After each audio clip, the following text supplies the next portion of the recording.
আগে শোনা গেল 4 পিস 3 পিস 2 পিস, ইদানিং ধরে শুনতেছি 1 পিস 1 পিস, না জানি কোন দিন শুরু হয় 9 পিস।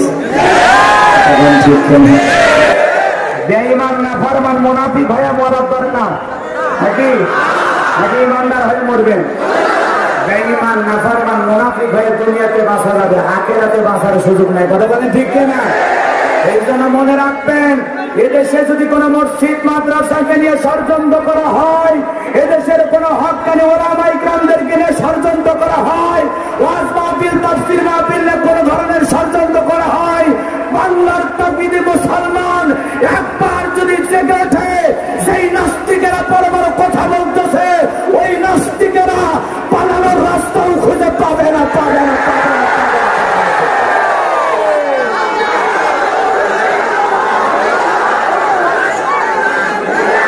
এই জন্য শোনেন, সিনেমা না সিনেমা করুক আপত্তি নেই, কথা কন হারাম করুক, কথা কন ঠিক কিনা? নেতাদের সমাবেশ চলে, নেতাদের মিছিল চলে, নেতাদের সব অনুষ্ঠান হয়, তাহলে হুজুরদের ওয়াজ মাহফিল দেখে না শিক্ষা। তার মানে কি ইসলাম আমাদের দেখে খালি চুলকানি নাকি? কন কিছু লোকের ইমানের ভিতরে অ্যালার্জি আছে, কিছু লোকের অ্যালার্জি ভাই বেগুন খেলে চুলকায়, ঝোল খেলে চুলকায়। ওর জন্য যদি পদ্মা নদীর ইলিশ আর বেগুনের ছোলা কি যে মজা, মানে জিব্বাই পানি আসছে নাকি? কখন আমার জন্য যদি লন্ডন থেকে বেগুন অর্ডার দেওয়া হয়, আর চুলকানি কমবে? যার অ্যালার্জি আছে চুলকানি কমবে? কমবে না। কিছু মানুষ আছে যারা মসজিদে শুনলেও কোরআনের কথা চুলকায়, ওয়াজ মাহফিলে শুনলেও চুলকায়, চুলকাইতে চুলকাইতে অবস্থায় এখন এমন হুজুর আর দাড়ি টুপি দেখলেই চুলকায়। একটা বক্তার ওয়াজ মাহফিলে লোক বেশি হইলেও চুলকায়। ওরা 3 দিন 5 দিন 7 দিন 15 দিন গেট করে রাস্তার মধ্যে দাঁড়িয়ে থাকেও লোক খুঁজে পায় না, 500 করে টাকা দিয়ে লোক পায় না। আর হুজুরদের মাহফিলে লোকও যায়, আবার টাকাও দেয়, কিন্তু একটা অবস্থা, কথা ঠিক কিনা? এরপরে কোরআনের এই জনস্রোত থামানো সম্ভব নয়, কথা বলেন ঠিক কিনা? কারণ এদেশের মানুষ আলেমদেরকে ভালোবাসে কলিজা দিয়া, এটা ওলিদের পাক ভূমি, এটা শাহজালালের পুণ্যভূমি। এই দেশে ইসলামকে নিয়ে আলেমদেরকে নিয়ে কোন ষড়যন্ত্র মেনে নেওয়া হবে না, হবে না, কথা বলে। আল্লাহর কোরআনের হক কথা বলতে গিয়ে, আল্লাহর কোরআনের কথা বলতে গিয়ে, চলতে গিয়ে যদি ফাঁসির দড়িতেও ঝোলা লাগে, আল্লাহর কোরআনের কথা প্রচার করতে গিয়ে যদি জেলখানায় পৌঁছে মরা লাগে, আল্লাহর কোরআনের হক কথা বলতে গিয়ে যদি বাতিলের বুলেটের সামনে বুক পেতে দেওয়া লাগে, আমি গোলাম রব্বানী আল্লাহর কোরআনের জন্য, দ্বীনের জন্য, ইসলামের জন্য এই জীবন বিলিয়ে দিতে রাজি। এরপরে দুনিয়ার কোন জালেমের কাছে, কোন নাস্তিকের কাছে 1 সেকেন্ডের জন্য মাথা নত করা হবে না, ইনশাআল্লাহ। কারো রাজি তো হাত তুলে দেন।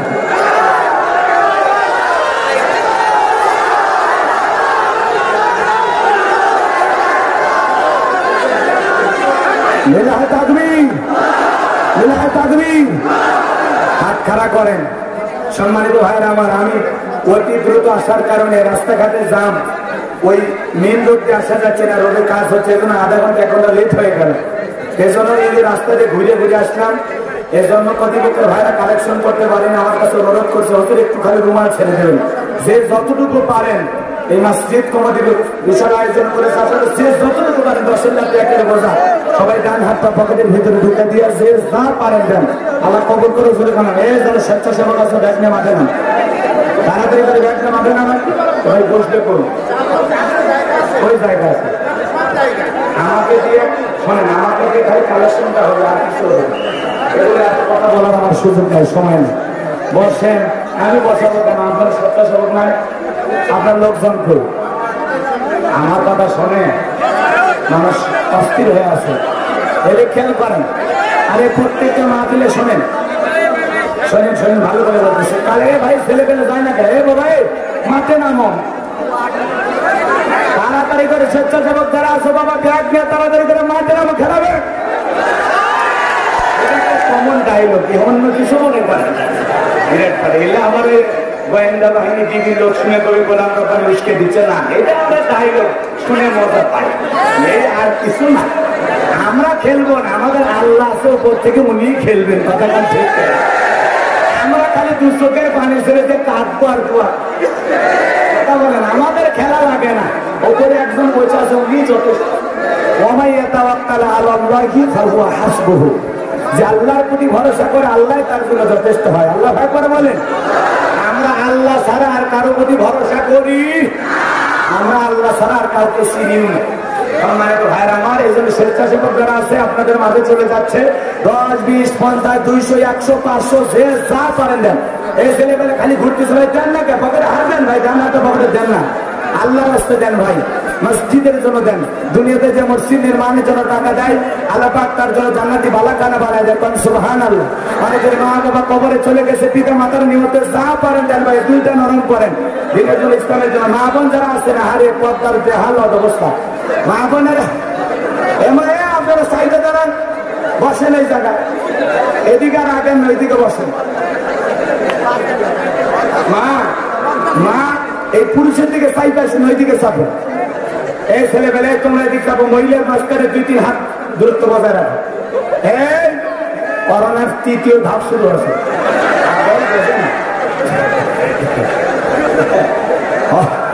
দেশে বলে বাড়তেছে আবার, এগুলো নাটক নাটক।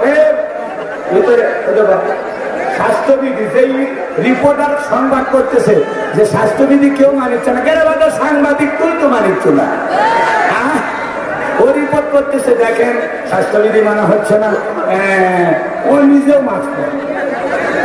এই জন্য এটা নো মাস্ক নো সার্ভিস যে সিস্টেম ছিল পরিবর্তন হয়ে গেছে। মানুষ যেমন স্বাস্থ্যবিধি মেনে নিচ্ছে, ভাই স্বাস্থ্যবিধি মানা লাগবে। এই মাঝখানে দূরত্ব বজায় রাখেন। আমার মা বোনদের বলবো, মা একটু পিছনে সরে দাঁড়ান, মা যুগ জামানা ভালো না। ভাই মহিলাদের বাবা তোমরা খালি আমার দিক তাকাবো, অন্য কোনো দিক নজর দিস না। আল্লাহর কাছে কিন্তু হিসাব দেওয়া, আল্লাহর কাছে হিসাব দেওয়া তোমরা শুধু আমার দেয়।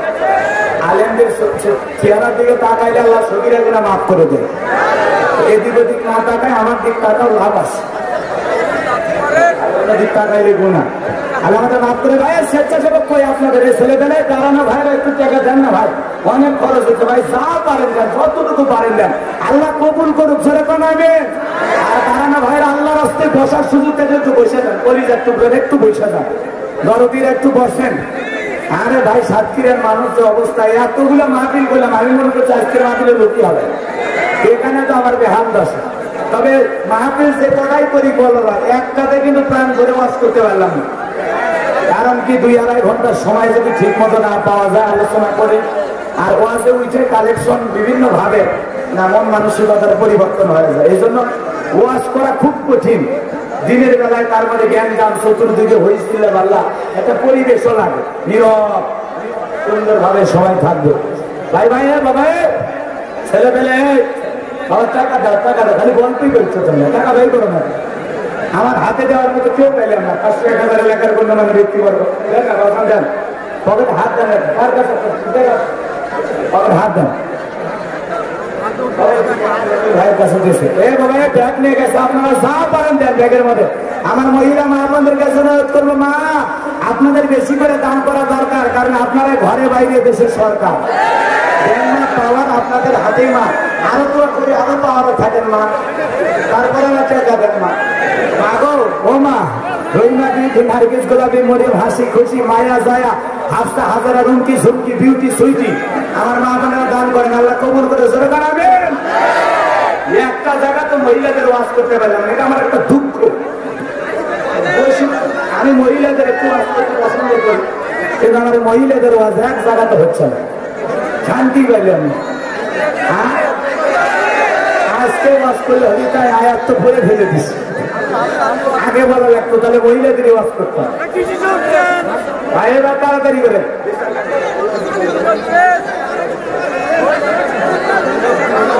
যে যা পারেন দেন, ছেলে পেলে গেছে আপনারা দেন, মহিলা মা বোনেরা দেবে, কারণ মহিলাদের সে অন্তর নরম। আর আমি শুনেছি সাতক্ষীরের মা বোনদের অন্তর খুবই নরম এবং তারা খুব দান করে, আলহামদুলিল্লাহ। সম্মানিত ভাইরা আমার, আমি আপনাদের সামনে পবিত্র কোরআনুল কারীমের সূরা আহজাব, কিনা আরো জোরে, আহজাব মানে জোট, একতাবদ্ধ হওয়া, ঐক্যবদ্ধ হওয়া, কথা কোন ঠিক কিনা? আমরা কি আসলে ঐক্যবদ্ধ আছি না? আমাদের অনেক বিভেদ ফেতনা ফাসাদ নিয়ে আমরা ব্যস্ত, কথা বল ঠিক না? মুসলমানদের ঐক্যবদ্ধ হওয়ার দরকার আছে না? মুসলমানেরা যদি ঐক্যের পাঁচিল করে তুলতে পারে, শোনেন ছোট্ট একটা উদাহরণ দিই। ফুটবল চেনেন আপনারা? ফুটবল 11 জন 22 জন ফুটবলে লাথি মারে, আর ফুটবল খালি ফলে আর এদিকে ওদিকে লাফায়। 22 জনের 44 পা দিয়ে ফুটবল দিয়ে এত লাথি মারা মারে, গ্যালারিতে বসে এক মুরব্বী খেলা দেখে আর ভাই, আরে বাবা ফুটবল তোর এতই দুঃখ যে সেই তোরে লাথি মারে। ওই ফুটবলের তোরে লাথি মেরেছে, মুরব্বীর কোলে পড়েছে, মুরব্বীর কোলে নিয়ে বলে বাবা ফুটবল তোর কি খুবই কষ্ট হয়? এতগুলো মানুষ তোর লাথি মারে, তোর খুব দুঃখ নাকি? ফুটবল বলে মুরব্বী দোষ তো আমার না, দোষ হলো আমার ভিতরে হাওয়া। আমার ভিতরে যদি হাওয়া না থাকে, ইট বালু রড সিমেন্ট থাকতো, তাহলে আমার লাথি মারতে যায় ওদের পায়ের কথা কোন ঠিক না? এই আমার ভিতরে হাওয়া থাকার কারণে আমার সবাই লাথি মারে। আজকে মুসলমানের ভিতরে হাওয়া আছে, ইমানি শক্তি নাই, কথা কোন ঠিক কিনা? এই জন্য তাম পৃথিবীর জালেম বেঈমানেরা মুসলমানদেরকে নিয়ে ফুটবলের মতো লাথি মারে। আজকে দুঃখ হয়েছে, ভারতের একটা ঘটনা চ্যানেলে নিউজ দেখলাম, একটা ছেলে মন্দিরে পানি খাইছে, এই অপরাধে ছেলেটারা পিটাইতেছে। দেখেন আমাদের ভিতরে ধর্মের ব্যাপারে যে প্রেম ভালোবাসা এটা উঠে যাচ্ছে। আমরা হিন্দু মুসলমান পাশাপাশি বসবাস করি, এক সাইডে মসজিদ আর এক সাইডে মন্দির, কথা বলে ঠিক। একটা মন্দিরে যদি মুসলমান পানি খাইতেই যায়, এটা কি বাধা দেওয়া উচিত? পিটানো উচিত? পানি কার দেয়া নিয়ামত? বলেন পানি কার দেয়া নিয়ামত? ওরা না হয় ওদের ভাষায় জল বলে। ভাই অনুরোধ করবো, মানুষকে ভালোবাসতে শেখেন। ধর্মের পরিচয় পরে, আগে সবার উপরে পরিচয় আমরা মানুষ, কথা বলেন ঠিক কিনা? বিশ্বনবী একটা ইহুদির লাশ দেখে দাঁড়িয়েছেন, সাহাবারা জিজ্ঞাসা করলেন নবী গো এটা একটা ইহুদির লাশ। নবীজি বলেন ইহুদি পরিচয় পরে, সবচেয়ে বড় পরিচয় সে একজন মানুষ, আমি মানুষ হিসেবে সম্মান দেওয়ার জন্য দাঁড়িয়েছি। আল্লাহু আকবার বলুন। তাহলে আমাদের ধর্মীয় নেতা মুহাম্মদ রাসূলুল্লাহ সাল্লাল্লাহু আলাইহি সাল্লাম, তিনি আমাদের শিক্ষা দিয়েছেন মানুষের সাথে কি ব্যবহার করতে হবে, কথা বলেন ঠিক কিনা? অনেক হিন্দু ভাইরা এসে আমার সাথে সেলফি তোলে, অনেক হিন্দু ভদ্রলোকেরা এসে আমাদের আলোচনা শোনে। যখন শুনি হিন্দু মানুষের আসে আমার ওয়াজ শুনতেছে, তখন দিলটা ভরে যায়। আলহামদুলিল্লাহ, আমরা অন্য ধর্ম অবলম্বীরা এই দেশে যেভাবে আরামায়েশে বসবাস করে, ডিমের ভিতরে কুসুম যেরকম নিরাপদ, মায়ের কোলে শিশু যেরকম নিরাপদ, আমাদের চাইতে বেশি অগ্রাধিকার নিয়ে এই দেশে অন্য ধর্মের মানুষেরা বসবাস করে। আলহামদুলিল্লাহ বলে আমরা এটা নিশ্চিত করতে পেরেছি, আমরা অন্য ধর্মের মানুষকে কলিজাতে ভালোবাসি, কথা ঠিক কিনা? এই জন্য ভারতের অন্য ধর্ম অবলম্বী ভাইদের কাছে অনুরোধ করবো, মুসলমানেরা হলে আপনাদের কাছে আমানত, বিদায় মুসলমানদের উপর অত্যাচার নির্যাতন জুলুম করবেন না। আল্লাহ আপনাদের সহি বুঝ দান করুক, জোরে বলেন আমিন। একটা ছেলে পানি খাওয়ার অপরাধে কেন মারবেন? এতটুকু মানবতা কি আমাদের ভিতরে থাকতে পারে না? কথা বলে না কেন? মানুষ মানুষের জন্য, মানুষ মানুষকে হৃদয়তে ভালোবাসবে, কথা বলেন ঠিক কিনা? অন্য ধর্মের কেউ যদি অসুস্থ হয়ে যায়, তার যদি ব্লাডের প্রয়োজন হয়, আমি মুসলমান, আমার দেহের রক্ত আমার হিন্দু ভাইকে আমি দেবো, এটা আমার ধর্মীয় শিক্ষা, কথা বলেন ঠিক কিনা? এটা আমার ধর্ম আমাকে শিক্ষা দিয়েছে, আমার রক্ত দিয়ে হলেও অন্য ধর্মের ভাইকে বাঁচাইতে হবে, কথা বলেন ঠিক কিনা? আর সেখানে আমার মুসলমান ভাই আপনাদের মন্দিরে পানি খেতে গেছে, ছোট্ট বাচ্চা 14 বছর বয়স, নিষ্ঠুরের মতো পাষাণের মতো তাকে আঘাত করলেন, আপনার কি বিন্দু পরিমাণে মায়া লাগলো না? কথা বলেন না কেন? এই জন্য ভাইরা আমার, সর্বপ্রথম আমাদেরকে মানুষ হওয়া লাগবে। মানুষ হয় মানুষকে কেমনে মারে, কেমনে হত্যা করে, কেমনে কষ্ট দেয়, মায়া লাগে না। পশুর চাইতেও মানুষ আজকে নিকৃষ্ট হয়ে গেছে, কথা বলেন ঠিক কিনা? একটা কুকুর আর একটা কুকুরকে মারে না, একটা হরিণ আর একটা হরিণকে মারে না, একটা বাঘ আর একটা বাঘকে মারে না, কিন্তু সৃষ্টির সেটা আশরাফুল মাখলুকাত মানুষ মানুষকে মারার ষড়যন্ত্র করে, হত্যা করে, হাত পা গলা কেটে আলাদা করে দেয়, কথা বলেন ঠিক কিনা? তার মানে উলাইকা কাল আনআম বাল হুম আদল, আমরা চতুষ্পাদ জন্তু জানোয়ারের চাইতেও নিকৃষ্ট হয়ে গেছি, কথা কোন ঠিক কিনা? আমাদের চরিত্র বলে আর কিছু থাকলো না, কয়েকটা টাকার জন্য মানুষ মারে, কথা কন না কেন? কষ্ট পেয়েছেন মনে হয়। সামনের দিকে যাই, কোন সূরা? আরো ধরে সূরা আহজাব থেকে 3টি আয়াতে কারিমা তিলাওয়াত করেছি। বিস্তারিত আলোচনা করার সুযোগ পাবো কিনা জানি না, যতটুকু বলবো বোঝার চেষ্টা করবেন। আয়াত নাম্বার 66, 67, 68 3টি আয়াত থেকে আলোচনা করবো। বাজানো আমার আলোচনাটা গভীর মনোযোগ দিয়ে শোনা লাগবে। আলোচনার বিষয়টা আমি এখন বলবো না, আপনারাই আলোচনা শোনার পরে বুঝবেন হুজুর কোন বিষয়টা নিয়ে কথা বলে। বোঝেন নাই মনে হয়। সামনের দিকে যাব, কষ্ট হবে আপনাদের। জবান ছেড়ে সবাই তিলাওয়াত করুন। আউযু বিল্লাহি মিনাশ শাইতানির রাজিম। বিসমিল্লাহির রাহমানির রহিম। বিতাড়িত মুদ্রা শয়তানের কাছ থেকে আল্লাহর কাছে আশ্রয় প্রার্থনা চাচ্ছি। পরম কোন মাসুদ আল্লাহর নামে শুরু করছি। মা আপনারা বসেন, মা আপনারাও তো বসেন, পুরুষেরা দাঁড়িয়ে থাকে।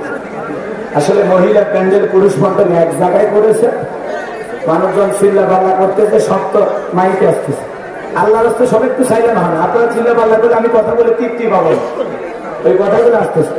মা বোনেরা চুপ করে থাকেন। মা আসলে কি জানেন, 10,000 পুরুষ মানুষকে এক জায়গায় চুপ করে রাখা সম্ভব, কিন্তু 10টা মহিলাকে এক জায়গায় চুপ করে রাখা অসম্ভব। এই জন্য কি আর বলবো, ওই দিক থেকে আওয়াজ আসতেছে, আপনারা চাইলেন আসেন আলহামদুলিল্লাহ। এবার অনুরোধ করবো, মা মা অনুরোধ করি, মা ফাতেমার উত্তর শরী খাতে যাবে তো বসে, আর কেরম মালা পট করি শিখলেন, কোনো সমস্যা নেই। আমাদের এলাকায় মাঝে মাঝে 2-3 জন মহিলা যদি ঝগড়া লাগে, এটা 1/2 কিলোমিটার 3 কিলোমিটার দূরে থেকে শোনা হয় কিছু একটা হচ্ছে। কথা কোন ঠিক কিনা? এজন্য মা বোনেরা চুপ করেন, আর যেন কথা না বলা লাগে। একেবারে সূর্যের আলো চোখে পড়েছে। মা বোনেরা চুপ করেন। এই পরিবেশটা সুন্দর আছে, যা আছে আলহামদুলিল্লাহ, তাই না? হ্যাঁ, পরিবেশটা সুন্দর না? হইচই আছে, চুপ করে থাকে। এরাই বলে আর দোষ হয় হুজুরদের না। আর হবে না, নাম বলার দরকার আছে, নাম বলেছে আপনি থাকবেন। চলুন আলোচনা শুরু করার যাক। আল্লাহ রাব্বুল আলামিন বলেন, ইয়াউমা তুকাল্লাবু ওয়ুজুহুহুম ফিন-নারি ইয়াকুলুনা ইয়া লাইতানা আতা'না আল্লাহা ওয়া আতা'না আর-রাসূলা। আল্লাহ রাব্বুল আলামিন বলেন, সেদিন মানুষের চেহারাগুলো জাহান্নামের আগুন দিয়ে উলট পালট করে পুড়িয়ে ফেলা হবে। যাদেরকে জাহান্নামের আগুন দিয়ে পোড়া হবে, তারা সেদিন আফসোস করে বলবে, ইয়াকুলুনা ইয়া লাইতানা আতা'না আল্লাহা ওয়া আতা'না আর-রাসূলা। আমরা যদি দুনিয়াতে আল্লাহর আনুগত্য করতাম, রাসূলের আনুগত্য করতাম, আল্লাহকে মানতাম, রাসূলকে মানতাম, তাহলে আমাদেরকে এরকম পথভ্রষ্ট গোমরাহি বানায়া কেউ জাহান্নামে আনতে পারত না। কথা বলেন ঠিক কিনা? এদিন জাহান্নামের আগুনে মানুষগুলো চলবে আর বলবে, হায় আশ্চর্য, দুনিয়াতে আল্লাহকে মানতাম, রাসূলকে মানতাম, তাহলে এইভাবে জাহান্নামের আগুনে জ্বলা লাগতো না। জাহান্নামের আগুন দিয়ে মানুষের চেহারাগুলো উলট পালট করে পুড়িয়ে ফেলা হবে। কয়েকদিন আগে একটা বাসে আগুন লেগেছিল, একটা ছেলে চোখের পানি ছেড়ে দিয়ে কাঁদে আর বলে, আমার চোখের সামনে আমার বাবা আগুনে পুড়ে গেল, বাবার আমি বাঁচাইতে পারলাম না। দুনিয়ার আগুনের যন্ত্রণায় চাইতে জাহান্নামের আগুনের যন্ত্রণা 69 গুণ বেশি। বাজান গানা, ওই জাহান্নামের আগুন সহ্য করার শক্তি পৃথিবীর কারো নাই। যেই জাহান্নামের আগুনকে আল্লাহ 3000 বছরে জ্বালাইয়া জাহান্নামের আগুনের কালার অন্ধকার রাত্রির মতো কালো, ওই জাহান্নামের আগুন দিয়ে মানুষের চেহারাগুলো যখন ওলট পালট করে পুড়িয়ে ফেলা হবে, সেদিন মানুষ আফসোস করে বলবে, আল্লাহ দুনিয়াতে যদি আপনাকে মানতাম, রাসূলকে মানতাম, তাহলে আমাদের জীবনের শেষ পরিণতি এরকম হতো না। আজকে আমাদেরকে এইভাবে জাহান্নামের আগুনে জ্বলা লাগতো না।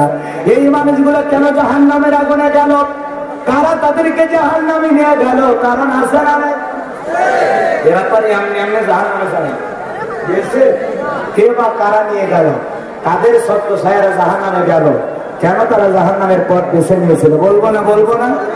আল্লাহ পাক কোরআনে সেইটা বলতেছেন, ফাকালু রাব্বানা ইন্না আতা'না সাদাতানা ওয়া কুবারা'না ফাআদাল্লুনা সাবিলা। কষ্ট হচ্ছে আপনাদের? সেদিন তারা বলবে, হে আমাদের রব, আমরা দুনিয়াতে নেতাদের কথা মানতাম, বড়দের কথা মানতাম, ওরা আমাদেরকে পথভ্রষ্ট করে গোমরাহি বানায়া জাহান্নামে নিয়ে আসছে। তাহলে কয় শ্রেণীর মানুষ ওদের জাহান্নামে নিয়ে গেল? জোরে কম হাত তুলে দুই দেখান, দুই। হ্যাঁ সবাই সবাই দুই লোক দেখান। কয় শ্রেণীর মানুষ জাহান্নামে নিয়ে গেছে ওদেরকে? আরো জোরে, আরো জোরে। জোরে হলো না, উঠে যাবে। ভালো তো অভ্যাস আছে। 8 নম্বর দুই শ্রেণীর মানুষ, 1 নাম্বার নেতা, 2 নাম্বার মুরব্বী। কথা বোঝেন নাই? দিলের কানটা লাগা শুনবেন। সুখের উপর ডাইরি করে স্টেজটা কেমনে যে সাজাইছে,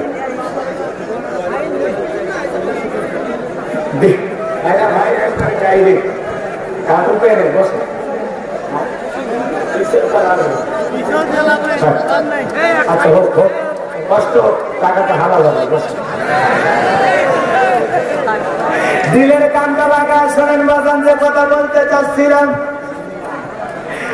আল্লাহ রাব্বুল আলামিনের কাছে তারা বললেন, হে আমাদের রব, আমরা দুনিয়াতে নেতাদের কথা মানতাম, বড়দের কথা মানতাম, ওরা আমাদেরকে পথভ্রষ্ট করে গোমরাহি বানায়া জাহান্নামে নিয়ে আসছে। বাজান আমার ভালো করে বুঝবেন, কোন নেতা আপনাকে জাহান্নামে নিয়ে গেল? যেই নেতা আপনাকে টেন্ডারবাজি শিখাই, চাঁদাবাজি শিখাই, মানুষের জায়গা জমি দখল করা শেখাই। সহজ একটা উদাহরণ দিয়ে কথাটা বললে আপনারা বুঝে নেবেন। আমি একটু আদর্শ নেতার পরিচয় আপনাদের সামনে তুলে ধরবো, আর যেই নেতাগুলো জাহান্নামে নিয়ে যাবে তাদের ভালো না বদ গুণগুলো তুলে ধরবো। কথা কন না কেন? বোঝার একটু চেষ্টা করুন। আজকের আলোচনাটা সম্পূর্ণ ঠিক করুন। এতদিন যেগুলো মাহফিল শুনছেন তার সেটা আলাদা, এটাকে বুঝাতে পারলাম? কারণ এটা এই বছর কলবা শেষ মাহফিল, আপাতত এই বছরের মতো বিদায়। এদিক খেয়াল করেন বাজান, যে কথা বলতে চাচ্ছিলাম। মনে করেন আমার গাইবান্ধা শহরে এমন একজন নেতা আছে, যে নেতার কথাই গাইবান্ধা শহর ওঠে আর বসে। নেতা যদি বলে দিন দিন, রাত বললে রাত। নেতার একটা টেলিফোনে থানার পোশাকধারী কর্মকর্তা পর্যন্ত চাপে। এরকম পাওয়ারফুল নেতা আছে না? ওই গাইবান্ধা ওই নেতার কিছু চেলা চামুন দেখার আছে। ওরা যা দেখবে তালুকদার সাহেব বিল্ডিং করতেছে, বিল্ডিং 5 তলা বাড়ি বানাচ্ছে। তখন যা বলতেছে, তালুকদার সাহেব টাকা ভালো ইনকাম করছে, বিল্ডিং বানাচ্ছে, বড় ভাই মিষ্টি খাওয়ার টাকা দেওয়া লাগবে না? তো বলতেছে তোমার বড় ভাই, আরে মেয়ে বড় ভাই ছিলেন না মানে? পুরো গাইবান্ধা শহর বড় ভাইয়ের কথায় উঠে আর বসে। তখন বলতেছে বড় ভাই মিষ্টি খাওয়া লাগবে? হ্যাঁ 500 টাকা নিয়ে। আপনি কি মনে করেছেন আমার বড় ভাই ফকির? হ্যাঁ 500 টাকা মিষ্টি খায়? আপনার বিল্ডিং কয় তালা? কয় 5 তলা, কয় 5 লাখ লাগবে। বলছে বাবা দিলে কি লাভ, না দিলে কি লস, যাওয়ার ফজিলত কি হার না দেওয়ার অভিশাপ কি? তখন বলতেছে দিলে বিল্ডিং বানাইতে পারবেন, আর না দিলে যা করেছেন কাজ স্টপ। বড় ভাইয়ের কথায় গাইবান্ধা উঠে আর বসে। বলে তাই নাকি? বলে ঠিক আছে বাবা, রবিবারে এসে ব্যাংক থেকে টাকা তুলে রাখবো। রবিবারে তিনি ব্যাংক থেকে 5 লাখ টাকা দিয়ে দিলেন। ওই 5 লাখ টাকা নিয়ে যা বলতেছে, বড় ভাই এই যে তালুকদার সাহেব মিষ্টি খাইতে দিচ্ছে, 5 লাখ পাই 5 লাখ, 7-5 বাঘের বাচ্চার মতো কাজ করিস। ধর এখান থেকে 50,000 নিয়ে যা। তোর নাম কি রে? বলে আমার নাম রবিল। টাকা এগুলো লাইটে রুডেল চলে। আজ থেকে তোর নাম বুলেট। কথা খাওয়ার আগে বুলেট ঢুকে দিল। কথা কন না কেন? রাগ করেছেন মনে হয়? পরকীয়া প্রেম কইরা স্বামীরে মারা বন্দী করছে রাজধানীর এক মহিলা। একটা অস্ত্রধারী সন্ত্রাসীকে ভাড়া করছে, 2টা গুলি মারছে স্বামীর দিকে, লাগে নাই, লাস্টে চাকু দিয়ে আঘাত করছে। চিন্তা করছেন পরকীয়া প্রেম করে 1 লাখ টাকা দিয়ে সন্ত্রাসী ভাড়া করে স্বামী মারে। এ যুবক বিয়ে করিস না, খবরদার বিয়ে করিস না রে।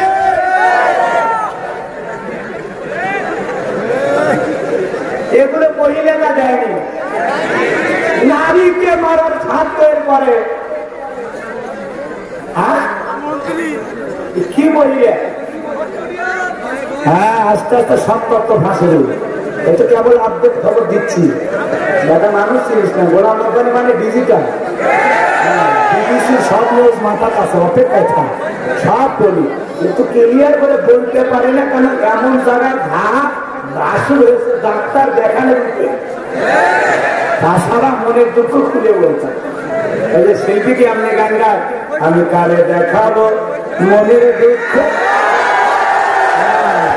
বললে তো ভালোই বুঝতো, মুখটা চলে যায়, কিছু বলতে পারি না। সামনের দিকে যাই বাজান, যে কথা বলতে চাচ্ছিলাম, এজন্য বিয়ে করার আগে অবশ্যই নেককার মেয়েকে বিবাহ করবে। বিয়ে করার আগে 4টা জিনিস দেখতে, যুবক কয়টা? আরো যেরকম কয়টা?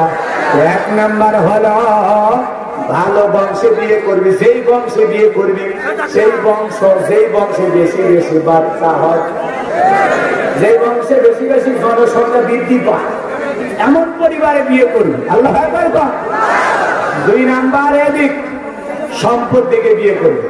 3 নাম্বার সুন্দরী দেখে বিয়ে করবে। আর 4 নাম্বার নেককার দিনদার দেখে বিয়ে করবে। আগের যে 3টার কথা বললাম, এই 3টা যদি নাও থাকে, সর্বশেষ যে কথা বলা হলো নেককার দিনদার, এইটা থাকলেই যথেষ্ট। সুন্দরী লাগবে না, সম্পদও লাগবে না। কথা বল ঠিক কিনা? মেয়েটা নেককার কিনা বিয়ে করার আগে দেখবি আর নারীর পর্দা ঠিক আছে কিনা। আর নারীর পর্দা ঠিক থাকলে দেখবি আর মায়ের পর্দা ঠিক আছে কিনা। মায়ের পর্দা ঠিক থাকলে বোঝা যাবে গাছের গোড়া ঠিক তো মাথাও ঠিক আছে। কথা কোন ঠিক কিনা? এই জন্য ওই যে কলেজে হেঁটে দেখছে, চুমকি চলেছে, একা পথে গেলো চুলে হেলে দুলে, আর ওই হাই হিল করে খিলখিল করিয়া ডিজিটাল 3 পিস করে যাচ্ছে, রং ঢং করে অর্থলুক পোশাক পরিয়া, ওরে দেখে বিয়ে করলে পাগল তোর কপালে ঝাপটা উঠবে। আর ওর পেট থেকে কোনোদিন হাফেজ আলেমদের হবে না। কথা ঠিক কিনা? চরিত্রের পরিবর্তন করছে। ও বিয়ে করার আগে খুব সাবধান, খুব সাবধান। মেয়েকে যারা পছন্দ করতে যাবি, প্রথম দেখা তারে বলবি তুমি কি কারোর সাথে প্রেম করো? জিজ্ঞাসা করবি, বলবি আমাকে ফ্রি হিসেবে বলতে পারো, তোমার যদি প্রেম ভালোবাসা কারোর সাথে থাকে তাহলে আমি তোমার পথ ছেড়ে দেবো, আমি তোর বিয়ে করবো না। কথা ঠিক কিনা? একে ডাইরেক্ট শুনবি, কোনো সমস্যা নাই। তারপরে ওই পরকীয়া পরে বিয়ে করে নিয়ে আসবি, 2 দিন পরে তোরে নাকি ওর সাথে চলে যাবে। এলে নাটক করা দরকার আছে, জীবন নষ্ট করা দরকার আছে। অতএব কন্যা দেখতে যায়। এখন এই কথাটা বলা জরুরি যে আসলে রাজলজ্জা বাদ দিয়ে তোমার যদি পছন্দের কেউ থাকে তুমি তারে বিয়ে করো, আর যদি পছন্দ না থাকে তাহলে বলো তোমার আমার ভালো লাগছে। কথাটা ঠিক কিনা? তোমার আমার পছন্দ হয়েছে, তোমার এনে আমি সুখের ঘর রাখতে চাই। রাগ করেছেন মনে হয়? এই যুবক একটা কথা বললেই শুধু নয়, পরকীয়া প্রেম করা যাবে, করবি না মনে থাকবে তো ইনশাল্লাহ। সামনের দিকে যাই, কোন কথা বলতে চাচ্ছিলাম, এইবার নেতা বলেছে যা 50,000 টাকা নিয়ে যাস থেকে তোর নাম বুলেট, কথা দেওয়ার আগে বুলেট ঢুকে দিবি। কথা কোন ঠিক কিনা? এরপরে বলে শোন, আজ থেকে তোরে আমি পিস্তল তুলে দিলাম, শোন অমুক 5 স্টার হোটেলে তোর জন্য একটা নারী আছে, মদ আছে। এক কথায় সেই নেতা আপনাকে পিস্তল দেয়, টাকা দেয়, জোর করে জায়গা জমি দখল করা শেখায়, টেন্ডারবাজি সাদাবাজি শেখায়, মানুষ হত্যা করা শেখায়। লোকটার কোনো অপরাধ ছিল না, নেতার টেলিফোন পাইয়া নিরপরাধ মানুষ ইমামতি মুয়াজ্জিনি করে, শুধু ইসলামী আন্দোলন করার কারণে রাতের আধারে যায় গুলি মেরে দুনিয়ার থেকে বিদায় করে দিন। কথা বলেন না কেন? শুধু নেতার টেলিফোনে ওই লোকটা নিরপরাধ, কোনো দোষ নাই, কোনো অপরাধ নাই, শুধু পোশাক টাকার কারণে, নেতার সব টাকার কারণে নিরপরাধ মানুষটাকে জেলখানায় ঢুকায় দিয়া মিথ্যা মামলা দিয়ে বছরের পর বছর জেল খাটায়। কথা কন ঠিক কিনা? এই জন্য ভালো করে বোঝার চেষ্টা করবেন। যে কথা বলতে চাচ্ছিলাম, যেই নেতা আপনাকে টেন্ডারবাজি, চাঁদাবাজি, খুন, ধর্ষণ, নারী লোভী বানায়, মদ হাতে তুলে দেয়, ওই নেতাদের পথে চললে, ওই নেতাদের অনুসরণ করলে, ওই নেতাদের কথা মানলে, ওই নেতাগুলো আপনাকে জাহান্নামে নিয়ে যাবে। কথা বলেন ঠিক কিনা? আর সেই সমস্ত মুরব্বী, যে মুরব্বীর সাথে আপনি বড় ভাই হিসাবে মানেন, ওটা বাসা করেন, মুরব্বী সিগারেট খায়, আপনি খান না, একদিন বলে টান মাইরে দেখ মজা পাবি, একদিন আপনার মুখে সিগারেট তুলে দিল, এরপরে জানেন, আর একদিন বলতেছে শোন গাঞ্জা খাইলে আরো মজা, একদিন আপনার গাঁজা খাওয়াইলো, এরপরে আপনার আর একদিন বলে শোন গাঞ্জা মদের চাইতে ভিজা জিনিস খাইতে আরো বেশি মজা। কি জিনিস? ভিজা জিনিস মানে বোঝেন না? দিনাজপুরে বাস্তব দেখেছিল, হুজুর আমার ছেলে ডাল খায়, হলে ভালো পুষ্টিকর খাবার, বেশি করে খাওয়া। আমি বলছি কোন ডাল খায়, মসুরি না খেসারি? কথা বলছেন, মসুরের ডাল খায় না খেসারি খাবার খায়? হুজুর এই দুইটার একটাও নাই, আমার ছেলে খাই ফেন্সি ডাল। এরকম এলে হলো ভিজা খাবার। কি খাবার? কথা কম। এই যে ফেন্সি ডিল খায়, তারপরে দেখবেন অনেকে আছে বাংলা মদ দেশি বিদেশি খায়, মদ গাঞ্জা খাই, এই আবার ফেন্সিডিল খায়, তার সব ধাক্কা মারা কই ভাই যান সাইডটা। বউ যদি দরজা খোলে মুখের বাপ তুমি ঢোলকায় পাই, মা তুই বুঝবে না যে একটু বেশি মাল খাসি। এরকম নেশাখোর মানুষ আছে না নাই? যারা নেশা খায়, মদ খায়, বিড়ি সিগারেট খায়, এরা ছেলে মেয়েরও কাছে ভালো লাগে না। কথা কন না? ছেলে মেয়েদেরকে দেখতে পারে? এই কথা কন, দেখতে পারে? আপনি কেন বিড়ি সিগারেট খান, কেন নেশা করেন? যেই পরিমাণে বিড়ি সিগারেট খান, ওই পরিমাণে টাকা জমায়া মাসে মাসে যদি বউর একটা করে 3 পিস দিতে পারতেন, আপনার বউ আপনারা ভালোবাসা দিয়ে দুনিয়ার সব ভুলে দিত। কথা কন ঠিক কিনা? আমার এক শালি এসে বিয়ে হয়েছে, আমার এই ভাইয়ের একটা সিগারেট খায়, শালি বলতেছে দুলা ভাই, ও যখন কাছে আসে আরো হোক করে গম পায়, এই জন্য চোখে মুখে কাপড় দিয়ে আসি, বাকি জায়গায় যাহাই হোক। একটা সিগারেট কর মানুষকে তার স্ত্রী সহ্য করে না। কথা ঠিক না? না ব্রাশ করিস, ব্রাশ করিস। দাদা মন খারাপ করেছেন নাকি? আমার পিচ্ছি ছেলে আছে, ওর গালে একটা গ্রাম সম্পর্কে নানা সিগারেট বিড়ি খায়, সুমা খাইছে, ওইরকম গাল সত্তা থেকে তুই আমাদের সুমা খাবি না কেন? তুই বিড়ি খাস, তুই আমার সুমা খাবি না। একটা ছোট্ট বাচ্চা এই নির্যাতন সহ্য করতে পারে না, আর আপনার প্রিয় তোমার স্ত্রীর কাছে সিগারেট বিড়ি গাঞ্জা মদ খেয়ে যাচ্ছেন, আপনার লজ্জা হয় না? মিয়া ছোট লোক কোথাকার। কথা কন না? কি আছে ওর মধ্যে? আছে নাকি? নেশা করেন, আসলে নাকি? আমাকে টাকা পয়সা নষ্ট, ওই 5,000 টাকা দিয়ে পরিবারের জন্য ভালো খরচ করে, ছেলে মেয়ের ভালো পোশাক কিনা দেন, নেশা করে, নেশা করে, নেশা করে পরিবার ধ্বংস করলো। বইয়ের কাছেও প্রিয় হতে পারে না, ছেলে মেয়ের কাছেও প্রিয় হতে পারে না, সমাজের মানুষের কাছে তারা একটা অভিশাপ, ক্যান্সার। কথা ঠিক না? জীবনে বিড়ি সিগারেট খাবি না, মনে থাকবে ইনশাল্লাহ। গাঞ্জা মদ খাবি না, এ যুবক মনে থাকবে তো ইনশাল্লাহ। তাহলে ওই মুরব্বী একদিন আপনার গাঞ্জা মদ খাওয়ায়, আর একদিন সিনেমা দেখতে নিয়ে যায়, যাত্রা দেখতে নিয়ে যায়, এক কথা আপনাকে যত কাজ আছে খালি বন্ধু কাজের দিকে আপনারা পরিচালিত করেন। যাকে বড় ভাই মুরব্বী হিসেবে মানতেছেন, মনে করছেন বড় ভাই থাকলে কোনো টেনশন নাই, ওই ছেলেটা এলাকায় ধর্ষণ করেছে বলে বড় ভাই সর্বনাশ, কেন কয়েকটা ধর্ষণ করেছিল বলে টেনশন নাই, আমি তোর বড় ভাই রে, এলাকায় তো আমি বিচার সালিশ করি ব্যাপার। চুপ কর। এখন বিচার সালিশ শুরু হয়ে গেছে বলে শোনান, ছোট মানুষ, আমি ছোট ভাই করে দেখি, কিন্তু ওই যে এরকম একটা ধর্ষণ করা হতো, যখনও কাজ করবে জানি না, আপাতত 1 লাখ টাকা দিলাম আপনাদেরকে ছেলের পক্ষ থেকে, আর আমি 50,000 দিচ্ছি, দিয়ে 1.5 লাখ টাকা দিলাম, আপনাদের মেয়ে বিয়ে হওয়ার দরকার, অন্য জায়গায় দিয়ে দেন, ওই ছেলে যা করছে করছে। এটা হলো ধর্ষণের বিষয়। এরপরে ওই ছেলেটাকে ডেকে বলে শোন, একটা ক্যান্ডিডেট সেঞ্চুরি করেছে, সেঞ্চুরি মাইরে আমার কাছে আসবি, আমি বড় ভাই যতদিন বেঁচে আসি, তোর কোনো টেনশন নেই। এরকম বড় মুরব্বী যাদের কথায় পাপের কাজে, গুনাহের কাজে, অশ্লীলতার কাজে আপনাকে উৎসাহ দিয়ে যায়, আপনার খারাপ কাজের যোগান দিয়ে যায়, এই সমস্ত মুরব্বীদের কারণে আপনি জাহান্নামে যাবেন। এখন দেখেন আপনি যার সাথে চলাফেরা করেন, বন্ধুত্ব করেছেন, প্রীতি করেছেন, সেই মানুষটা আদৌ ভালো চরিত্রের না খারাপ চরিত্রের, নামাজি না বেনামাজি? সেই সমস্ত নেতার পিছনে ওটা বাসা করা লাগবে। যেই নেতা আপনাকে বলবে শোন, আমার কর্মী হয়ে কাজ করতে গেলে আমি নামাজ পড়ি, তোরেও নামাজ পড়া লাগবে, আমি আল্লাহকে ভয় করি, তোরেও করা লাগবে, আমার কথা বলে 10 টাকা চাঁদাবাজি করতে পারবি না, 10-20 টাকার প্রয়োজন হলে আমারই বলবি, আমি নিজের পকেট থেকে তোরে দেবো। কথা কন ঠিক কিনা? যে নেতা নিজে ইমামতি করে নামাজ পড়ায়, তার সাথে কর্মীরাও নামাজ পড়ে। যে নেতা নিজে কোরআন পড়ে, কর্মীদেরও কোরআন পড়ার কথা বলে, এমন আদর্শ নেতাদের সাথে ওটা বাসা করা লাগবে। কথা বলেন ঠিক কিনা? সেই মুরব্বীর সাথে বন্ধুত্ব করলে বড় হিসেবে মানা লাগবে। যে মুরব্বী আপনার হাত করে মসজিদে নিয়ে যায়, ওয়াজ মাহফিলে নিয়ে যায়, ভালো ভালো জায়গায় নিয়ে যায়। কথা বলেন ঠিক কিনা? এই জন্য সেদিন তারা আফসোস করে বলবে, ওয়াকালু রাব্বানা ইন্না আতা'না সাদাতানা ওয়া কুবারানা ফাআদাল্লুনা সাবিলা। সেদিন তারা বললে, আমাদের রব, আমরা দুনিয়াতে নেতাদের কথা মেনে চলতাম, বড়দের কথা মনে চলতাম, ওরা আমাদেরকে পথ ভ্রষ্ট বানায়া, গোমরাহি বানায়া, শয়তানের পথে পরিচালিত করে, মিসগাইড করে, ভুল ইনফরমেশন দিয়া, গুনাহগার বানায়া আমাদেরকে পথ ভ্রষ্ট করেছে। যত ধরনের আকাম, বদকাম, কুকাম, অকাম আছে সব দুনিয়াতে আমাদের দিয়ে করাইছে। কথা কন ঠিক কিনা? সেদিন তারা বলবে, রব্বানা আতিহিম দি'ফাইনি মিনাল আযাব ওয়ালআনহুম লা'নান কাবীরা।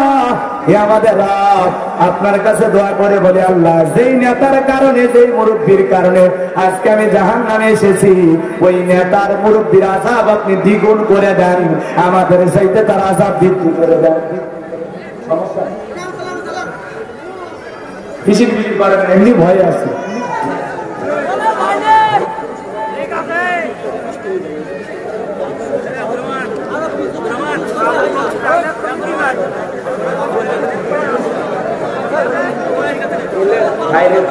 সময় দিনের বেলায় রাতে দেখতে না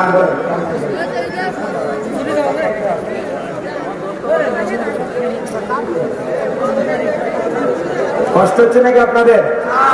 মন খারাপ করতেছে? আমার আলোচনা কি বুঝতেছেন আপনারা? এইবার ভালো করে বোঝেন, এইবার অরিজিনাল জায়গায় যাচ্ছে, ভালো করে বুঝবেন। ভালো করে বোঝার জন্য বলতেছি, আমি কোরআন থেকে কথা বলছি, বানায় বলতেছি না। কিন্তু কোনটা ভালো পথ, কোনটা মন্দ পথ, কোনটা অন্যায়, কোনটা ন্যায়, কোন দিকে যাবেন আর কোন দিকে যাবেন না, এই রাস্তা দেখে দেওয়ার দায়িত্ব আমার আছে না? না ধরলে গেলে আমি এখন আপনাদের সামনে ট্রাফিক। কথা কন না কেন? আমি বুঝে দিচ্ছি কোনটা আল্লাহর পথ আর কোনটা শয়তানের পথ, কোনটা জালেমের পথ আর কোনটা ন্যায়ের পথ। কথা কন? কে আদর্শ নেতা, কে জালেম নেতা, এটা বুঝা লাগবে না? হ্যাঁ, খালি ওয়াজ শুনে যায় না, মেলা ওয়াজ শুনছেন, চোখের পানি ছেড়ে আমি হলে কাহিনী বলতে পারি। এখন কাহিনী বলার সময় নাই, এখন মানুষের অন্য কিছু বোঝা না। কথা কন না কেন? কাহিনীর ওয়াজ মেলা শুনছেন, সামনের দিকে যাই বাজান। সে কথা বলতে চাচ্ছিলাম, আল্লাহর বান্দা দিলের কান্ডা লাগা শোনেন। সেদিন তারা বলবে, আল্লাহ, যেই নেতার কারণে জাহান্নামে আসলাম, যেই মুরব্বীর কারণে জাহান্নামে আসলাম, আমাদের চাইতে ওই নেতা মুরব্বীদের আযাব আপনি দ্বিগুণ করে দেন। আর তখন বলে, এই নেতা, তোর কথা শুনে জাহান্নামে আসছে, আল্লাহ আমার আযাব বৃদ্ধি করে দেন। ফেরেশতারা তুই আমাদেরকে 10 ঘন্টা জাহান্নামের আগুনে রাখে, ওর এখানে 20 ঘন্টা রাখে। এই জালেম, এই বেঈমান, এই ইচ্ছা করলে আমার সৎ পথ দেখাইতে পারতো, ভালো পথ দেখাইতে পারতো, নামাজি বানাইতে পারতো, কিন্তু আমার বানায় না। আল্লাহ, সেদিন ওই কর্মী আর নেতার মধ্যে মারামারি হবে জাহান্নামে, এরকম একটা অবস্থা। কথা বল ঠিক না? মানে রাগে আর খুবই কবি, আল্লাহ আমার চাইতে ওর আযাব বেশি করে দেন, দ্বিগুণ দেন, আর ধরেন আপনার অভিশাপ দিয়ে গ্রেফতার করেন, ওরা পিটাইতে বলেন আল্লাহ। এই এই এই সেই বাপ্পা, এর কারণে আমি জাহান্নামে আসছি। এ চাইলে আমার নামাজি বানাইতে পারতো, এ চাইলে আমরা মসজিদে ঢুকাইতে পারতো, কিন্তু মসজিদে না ঢুকাইয়া মদিহার সিনেমা হলে নিয়ে গেছে। চাইলে আমারে ভালো জায়গায় নিয়ে যেতে পারতো, ওনার বাণিজ্য মেলায় যাত্রার ব্যান্ডেলে ঢুকে নর্ত দিয়ে নাচ দেখে। এ চাইলে আমার নামাজি বানাইতে পারতো, এ চাইলে আমার নাচ মাহফিলে নিয়ে যাইতে পারতো। কথা ঠিক না? সেদিন খালি গীতে দুতিয়ার কোলাকুলি হবে। কথা কন ঠিক না? সামনের দিকে যাই বাজান গো আমার, আফসোস করে তারা বলবে আল্লাহ আমাদের চাইতে আমাদের নেতা আর মুরব্বীদের আযাব আপনি দ্বিগুণ করে দেন, তাদেরকে ডবল শাস্তি দেন, তাদেরকে আপনি পাকড়াও করেন, ধরেন আল্লাহ, দেরি করবেন না আল্লাহ, এই নেতার কারণে এই মুরব্বীর কারণে আমি জাহান্নামে আসছি। এই আল্লাহর বান্দারা কোন প্রশাসন এবং কোন যদি গণ্যমান্য ব্যক্তিবর্গ থেকে থাকেন, আমার কথাটা যদি ভুল মনে হয় তাহলে সূরা আহজাবের 66 আর 68 নম্বর আয়াত খুলে দেখবেন। আমার কথা নয়, 1450 বছর আগে আমার আল্লাহ এই মেসেজ পাঠাইছে। আমি আজকে আপনাদের সামনে ওপেন করে বলতেছি, আমার কথা না। কিন্তু এইবার চলেন আদর্শ নেতা কেমন হবে, এই পৃথিবীর শ্রেষ্ঠ আদর্শ মানুষের নাম কি? আপনারা কি নবীর উম্মত নাকি অন্য কোনো সমস্যা? তাহলে নবীর নামটা একটু জোরে হবে না? বলেন তো এই পৃথিবীর শ্রেষ্ঠ আদর্শ মানুষটার নাম কি? হযরত মুহাম্মদ মুস্তাফা সাল্লাল্লাহু আলাইহি ওয়াসাল্লাম। সেই রাসূল আকরাম সাল্লাল্লাহু আলাইহি ওয়াসাল্লাম হলেন পৃথিবীর শ্রেষ্ঠ আদর্শ মানুষ, আখলাকালা মানুষ, নির্ভেজা, নিরহংকার, সাদা মনের একজন মানুষ ছিলেন। আল্লাহু আকবার বলেন। তার গুণের কথা কি বলবেন, তার চরিত্রের সার্টিফিকেট দিয়েছেন আমার আল্লাহ, ওয়া ইন্নাকা লাআলা খুলুকিন আযীম, আপনি হলেন পূত পবিত্র এবং মহান চরিত্রের অধিকারী। বলেন আল্লাহু আকবার, আরো জোরে বলেন আল্লাহু আকবার। সম্মানিত ভাইয়েরা আমার, বিশ্বনবী মুহাম্মদ রাসূলুল্লাহ সাল্লাল্লাহু আলাইহি সাল্লাম বোঝার চেষ্টা করবেন বাজান। যে কথা বলতে চাচ্ছিলাম দিলের কানটা লাগায় শুনবেন। পৃথিবীর শ্রেষ্ঠ আদর্শ মানুষের চরিত্রটা কেমন ছিল, আদর্শ নেতা হিসাবে আমার নবী কেমন ছিল ভালো করে বুঝবেন। মসজিদের ভিতরে ঢুকে একটা ইহুদি পেশাব করে। কি করে? একটা ইহুদি পেশাব করে। হযরত ওমর দেখে বলে, নবী গো আপনি শুধু অনুমতি দেন, আমি খাট থেকে তরবারি বের করেছি আর কোপে কাল্লা ফেলায় দেবো। নবী বলে, না ওমর না, কাল্লা ফেলান যাবে না, তুমি চুপ করো। আবার যখন ইহুদি পেশাব করে মসজিদ নাইকে ফেলা দিচ্ছে, হযরত ওমর কে বলে, নবী গো মসজিদের মধ্যে পেশাব করে মসজিদে নাইকে ফেলে দেয়, আপনি একটাবার অনুমতি দেন, এমন কায়দায় সাইজ করবো জীবনে আর কোনোদিন পেশাব লাগবে না। নবী বলে, ওমর থামো থামো, রাগ করো না, বর্ষা করো না, তুমি থামো। ইহুদির পেশাব করা শেষ হয়ে গেল। এখানে একটা শিক্ষা আছে, নবীজি কত বড় চিন্তাবিদ ছিলেন, কত বড় ডক্টর মনীষী ছিলেন, পৃথিবীর শ্রেষ্ঠ ডাক্তার ছিলেন। পেশাব করা অবস্থায় কাউকে যদি ডাকা হয়, জরুরত ছাড়ার সময় ধমক দেওয়া হয়, ডাকা হয়, এই পেশাব যদি তার ভিতরে আটকে যায়, এর কারণে তার জীবনে অনেক বড় বড় রোগ হওয়ার সম্ভাবনা রয়েছে। এই জন্য যারা পেশাব করতে যায় বন্ধু বান্ধব হলে কখনো ভয় দেখাবেন না। অনেকে দুষ্টমি করে না, এগুলো করা যাবে। রাগ করেছেন আপনারা নাকি? ভাইয়ের আমার, দিলের কানটা লাগা আসবেন, বলে পুরো পেশাব করতে দেন, ধমক দিবেন না। আবার কেউ পেশাব পায়খানায় গেছে, দরজায় ধাক্কাবেন না, একটু বাইরে থেকে ভিতর থেকে আবার ও থাকলে ও মিস কল দেবেন, শেষ, ধাক্কা মারার দরকার নেই। কথা বুঝতে পারছেন? এরকম হয় অনেক সময়, যা মানে দরজা ভেঙে ফেলে দেবে। আছে না? মন খারাপ করেছেন নাকি আপনারা? দিলের কানটা লাগা শুনেন বাজান, যে কথা বলতে চাচ্ছিলাম। এইবার আখিরি নবী মুহাম্মদ রাসূলুল্লাহ সাল্লাল্লাহু আলাইহি সাল্লাম ইহুদির পেশাব করে শেষ হয়ে গেল। কাছে যা বলে, কান্দে হাত দিয়া বলে, বাবা তোমাদের তো ইবাদত খানা আছে, বলে আছে, সেখানে যদি পেশাব করে কেউ তুমি কি করবা? ইহুদি কাপ থেকে তরবারি বের করে বলে, নবী গো তার মধ্যে আমার নবী ফয়সালা করবে এই তরবারি। বিশ্বনবী দেখে বলে, শোনো আজকে তুমি যেই জায়গায় পেশাব করলে বাবা, এই জায়গায় আমরা ইবাদত করি, আর কোনোদিন পেশাব করো না, যাও বাবা তুমি চলে যাও। এই কথা যখন বললেন, নবীজির ব্যবহার দেখার পর ইহুদি দেখে বলে, নবী গো আমি বারবার তাকায় দেখলাম ওমর খাপ থেকে তরবারি বের করে আমাকে হত্যা করতে চায়। আপনি বারবার নিষেধ করলেন, আমি পেশাব করলাম, ওরা ধমক দিলেন না, রেগে কোনো কথা বললেন না। এমন যেই ধর্মের নেতার ব্যবহার এত সুন্দর, আমি আর অন্য ধর্মে থাকতে চাই না।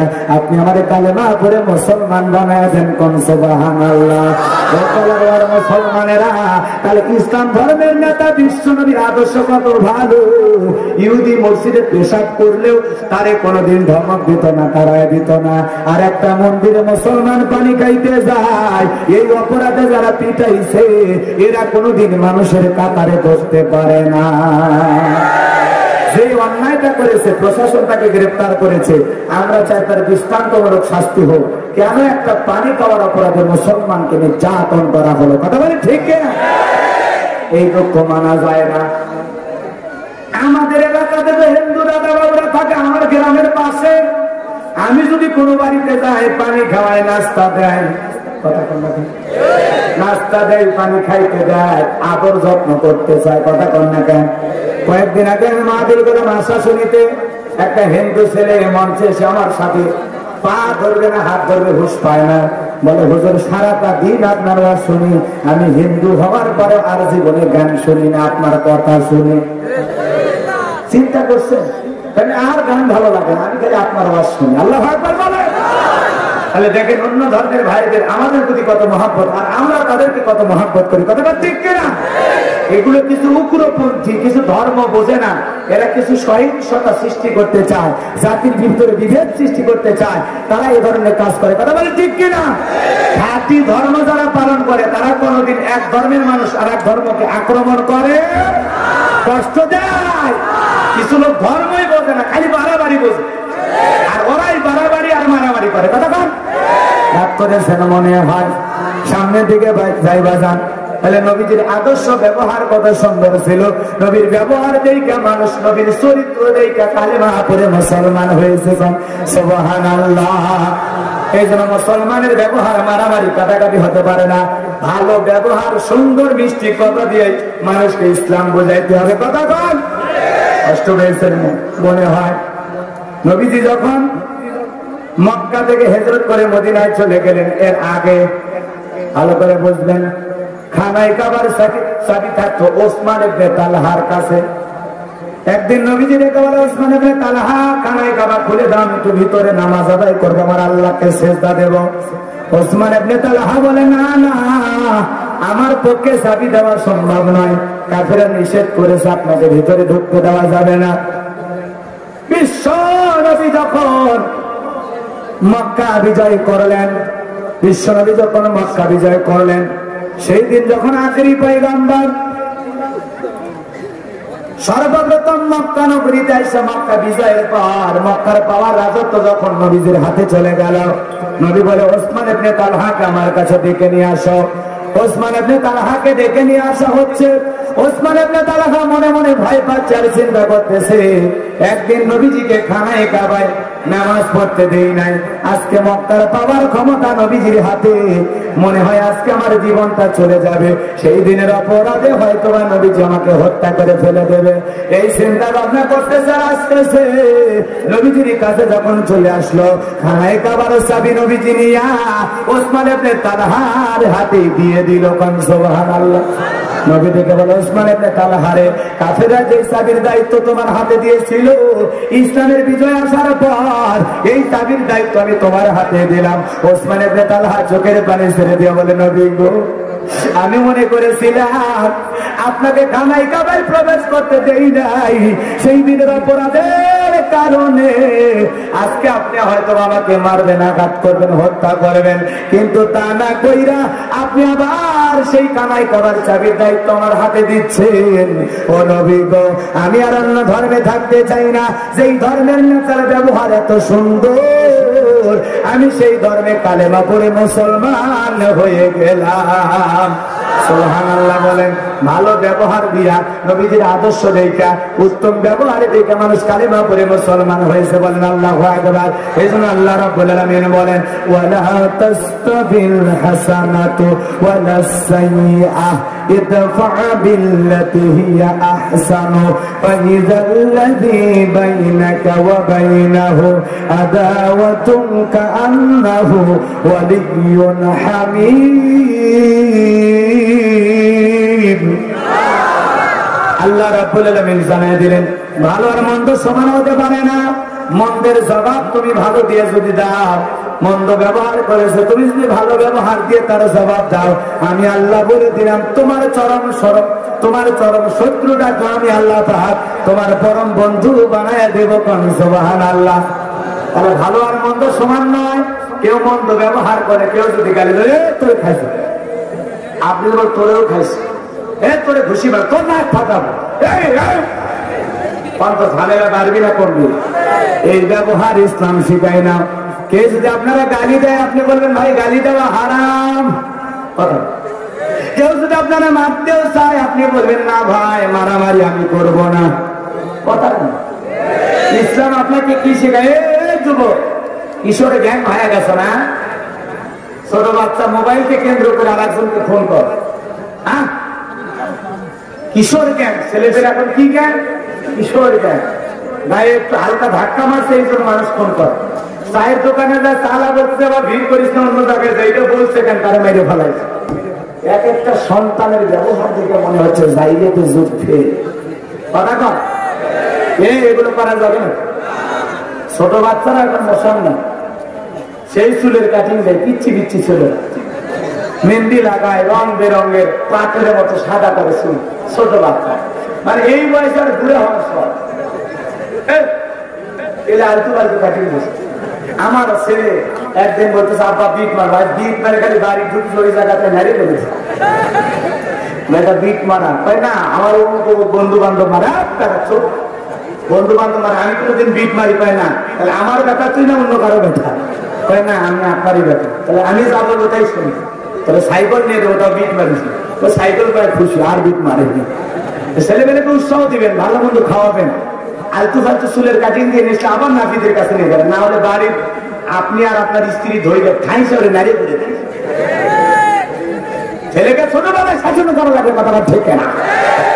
ওদের বুঝান, আদর করেন, তাই বলে মাইন না, পিটেন না। মারপিট করে সন্তানকে বড় করা যায় না, কথা কোন ঠিক কিনা?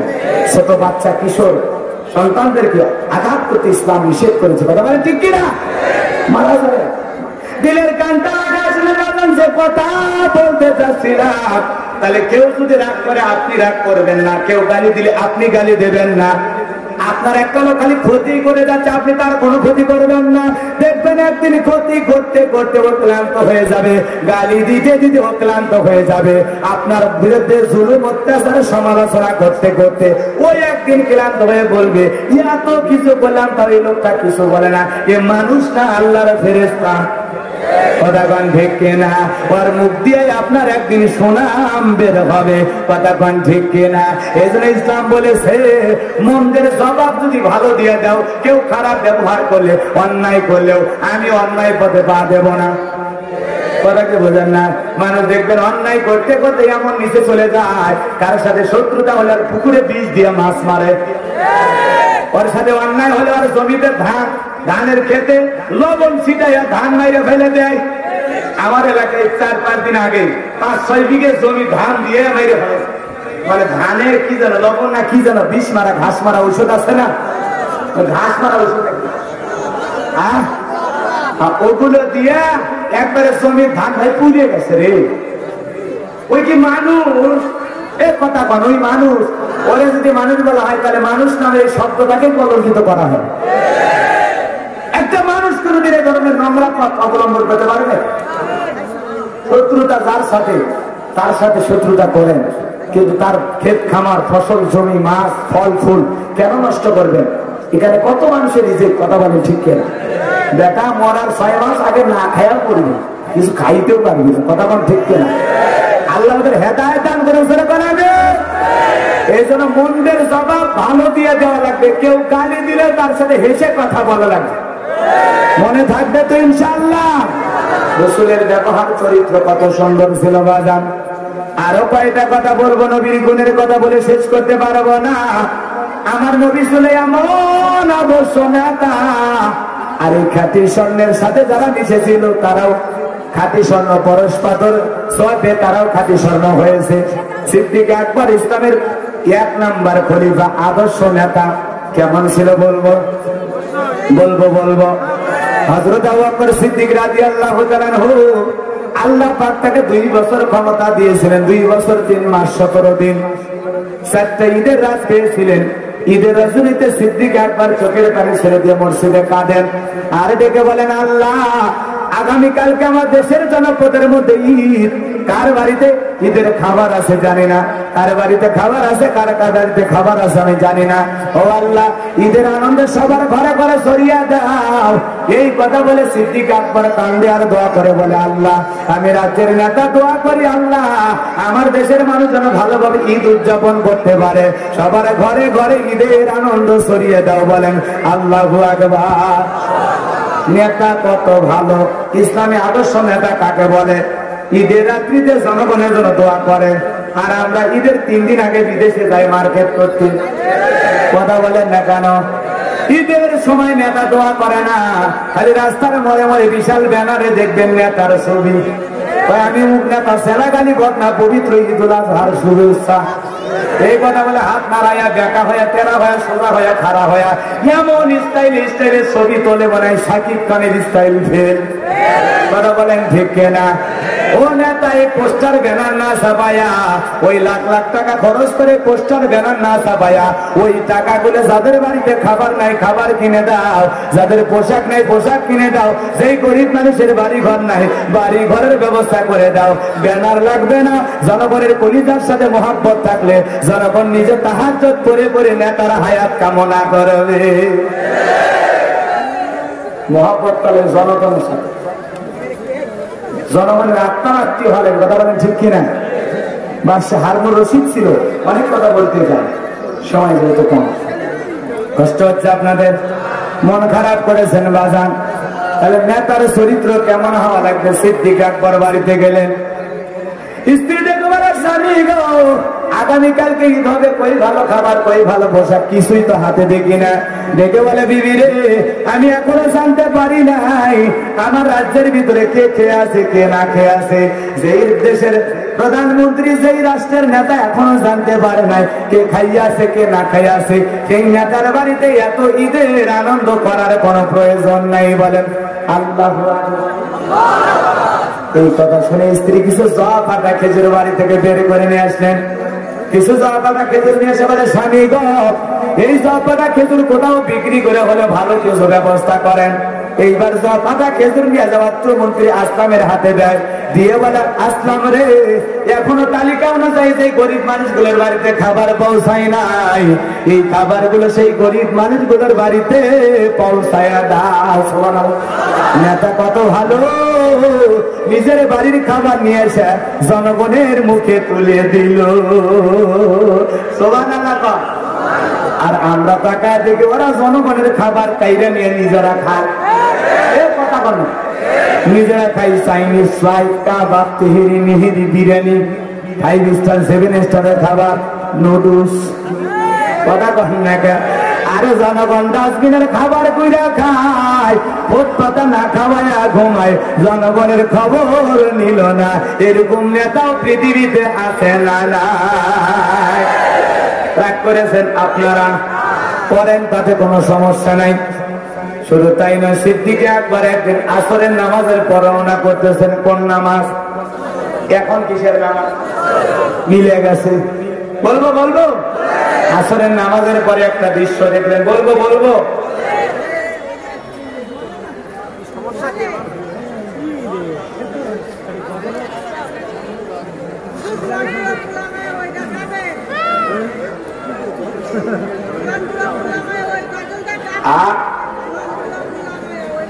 কি গজল?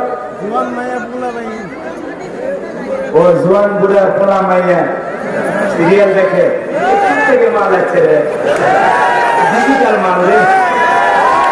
সব মনে আছে, দেখছো কথা ঠিক মতো বলার পারছে না, আর আমার অজ মনে আছে, এটা আমার কঠিন ভক্ত, আল্লাহ ভক্ত।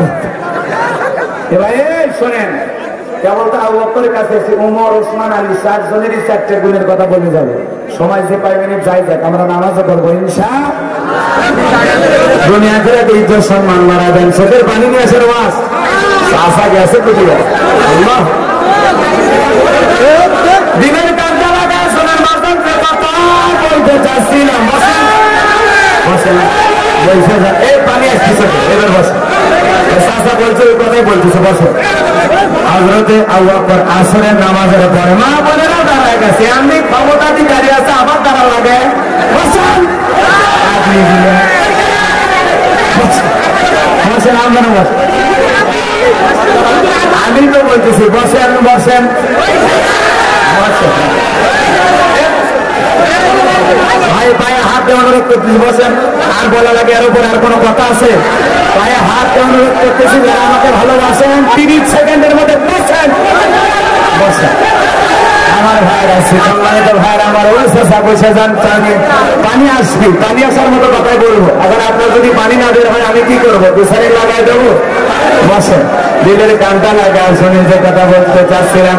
এইবার সিদ্দিক আকবর আসরের নামাজের পরে তাকায় দেখে একটা বুড়ি মহিলা টুকরা নিয়ে চলে যায়। সিদ্দিক আকবর দেখে বলে মা, ও মা একটু বসেন মা, ও মা একটু দাঁড়ায় যান মা।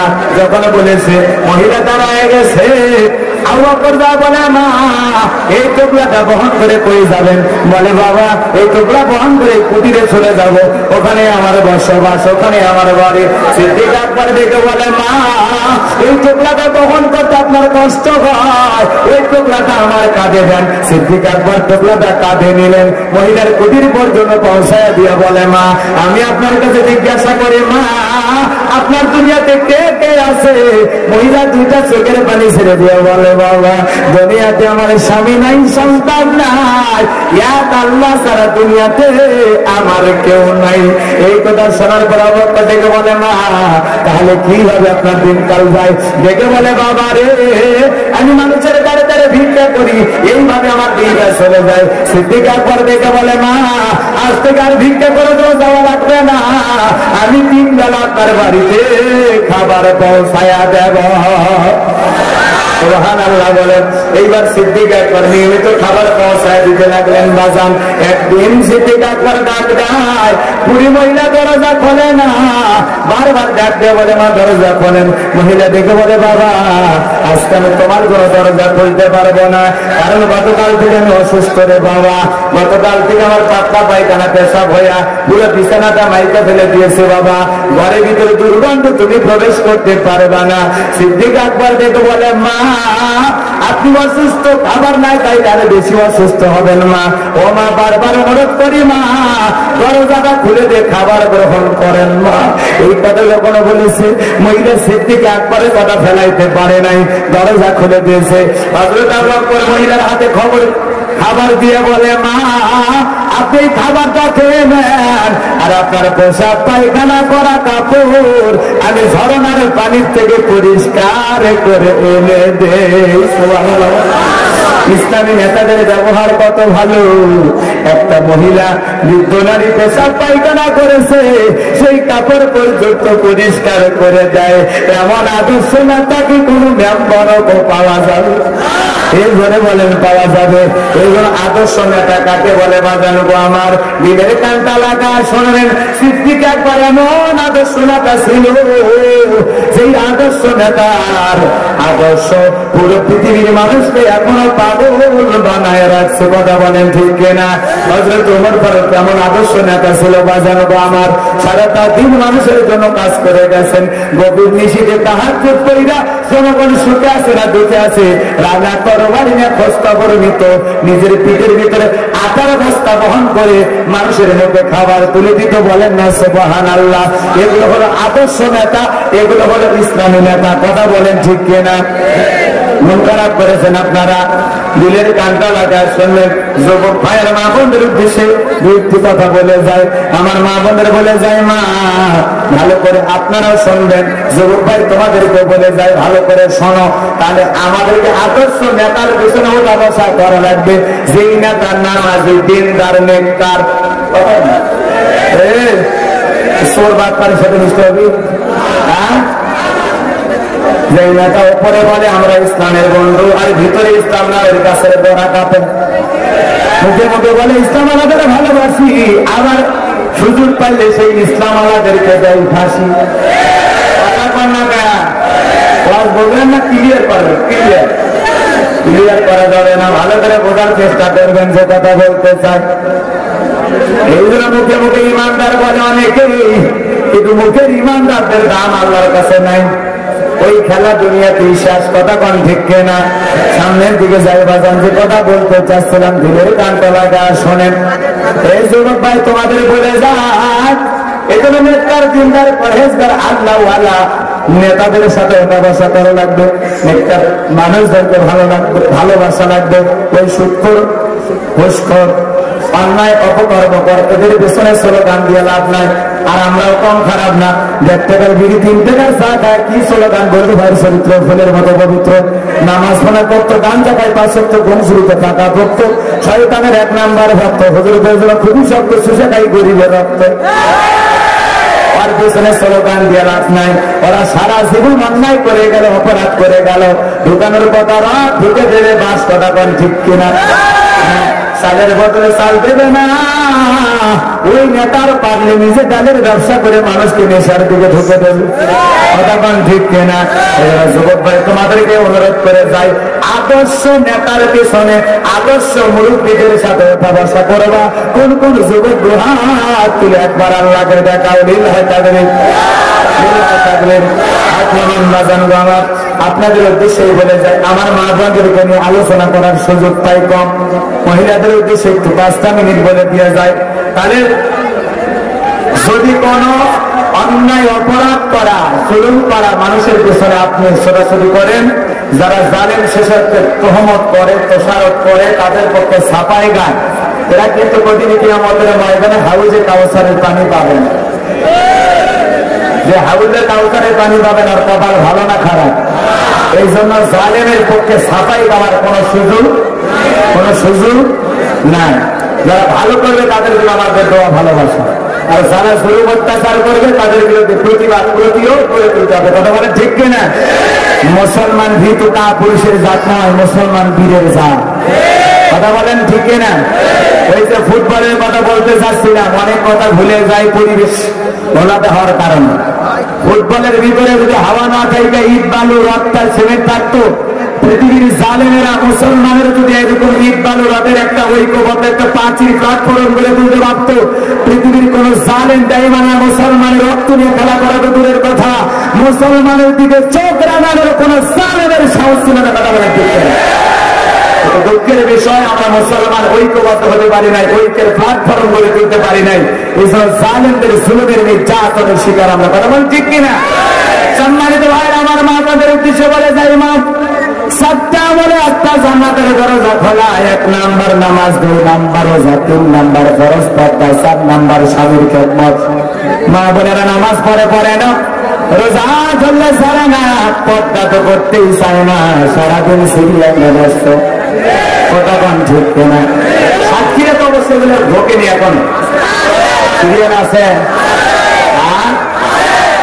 রাগ করেছেন মনে হয় নাকি? কষ্ট পাইছেন, সামনের দিকে যায়।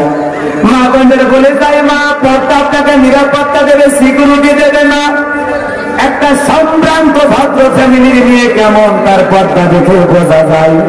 কথা বলেন ঠিক কিনা? মা বোনদের বলে যাই, মা রাম ধাম করে সাইজা কইজা মানুষের সামনে নিজের দেহকে প্রদর্শন করা যাবে না। আল্লাহ বলেন, অপরানা এই বুয়ুতিকুন্না ওয়ালা তাবাররাজনা তাবাররুজাল জাহিলিয়াতিল উলা। আল্লাহ বলেন, নারীরা তোমরা ঘরের ভিতর অবস্থান করো, খবরদার চাইলে দুচোখের মেয়েদের মতো নোংরা অশ্লীল পোশাক করো, নিজের দেহকে প্রদর্শন করো না। নারীদের জন্য পর্দা করা ফরজ, বাইরে যদি বিশেষ কোনো প্রয়োজনে যাওয়া লাগে এমন ঢিলা ঢালা বোরকা পরে বাইরে যাওয়া লাগবে যাতে মানুষ আন্দাজ না করতে পারে এখানে 16 বছরের নারী আছে নাকি 80 বছরের বৃদ্ধা নারী আছে, মানুষ যেন আন্দাজ না করতে পারে, বুঝতেই যেন না পারে বোরকার ভিতরের মহিলা তারা বয়স কেমন। কথা বলেন ঠিক না? কিন্তু আপনারা বোরকা বললে এমন টাইট ফিটিং ড্রেস, চুমকি ঝুমকি এমব্রয়ডারি কারুকাজ, আইরে ভাই সমস্ত বক্তারা ওয়াজ করে, ও মা পর্দা করে পর্দা করেন। দিনাজপুরের এক বক্তা ওয়াজ করতে যায়, পর্দার ওয়াজ করতে গিয়ে মরেই গেল, পর্দার ওয়াজ করতে করতে মরেই গেছে। তারপরে পর্দার ওয়াজ যত বাড়তেছে মহিলাদের পর্দার ঝুল তত ছোট আর খাটো হচ্ছে। আগে শুনে গেল 4 পিস 3 পিস 2 পিস, ইদানিং ধরে শুনতেছি 1 পিস 1 পিস, না জানি কোন দিন শুরু হয় 9 পিস।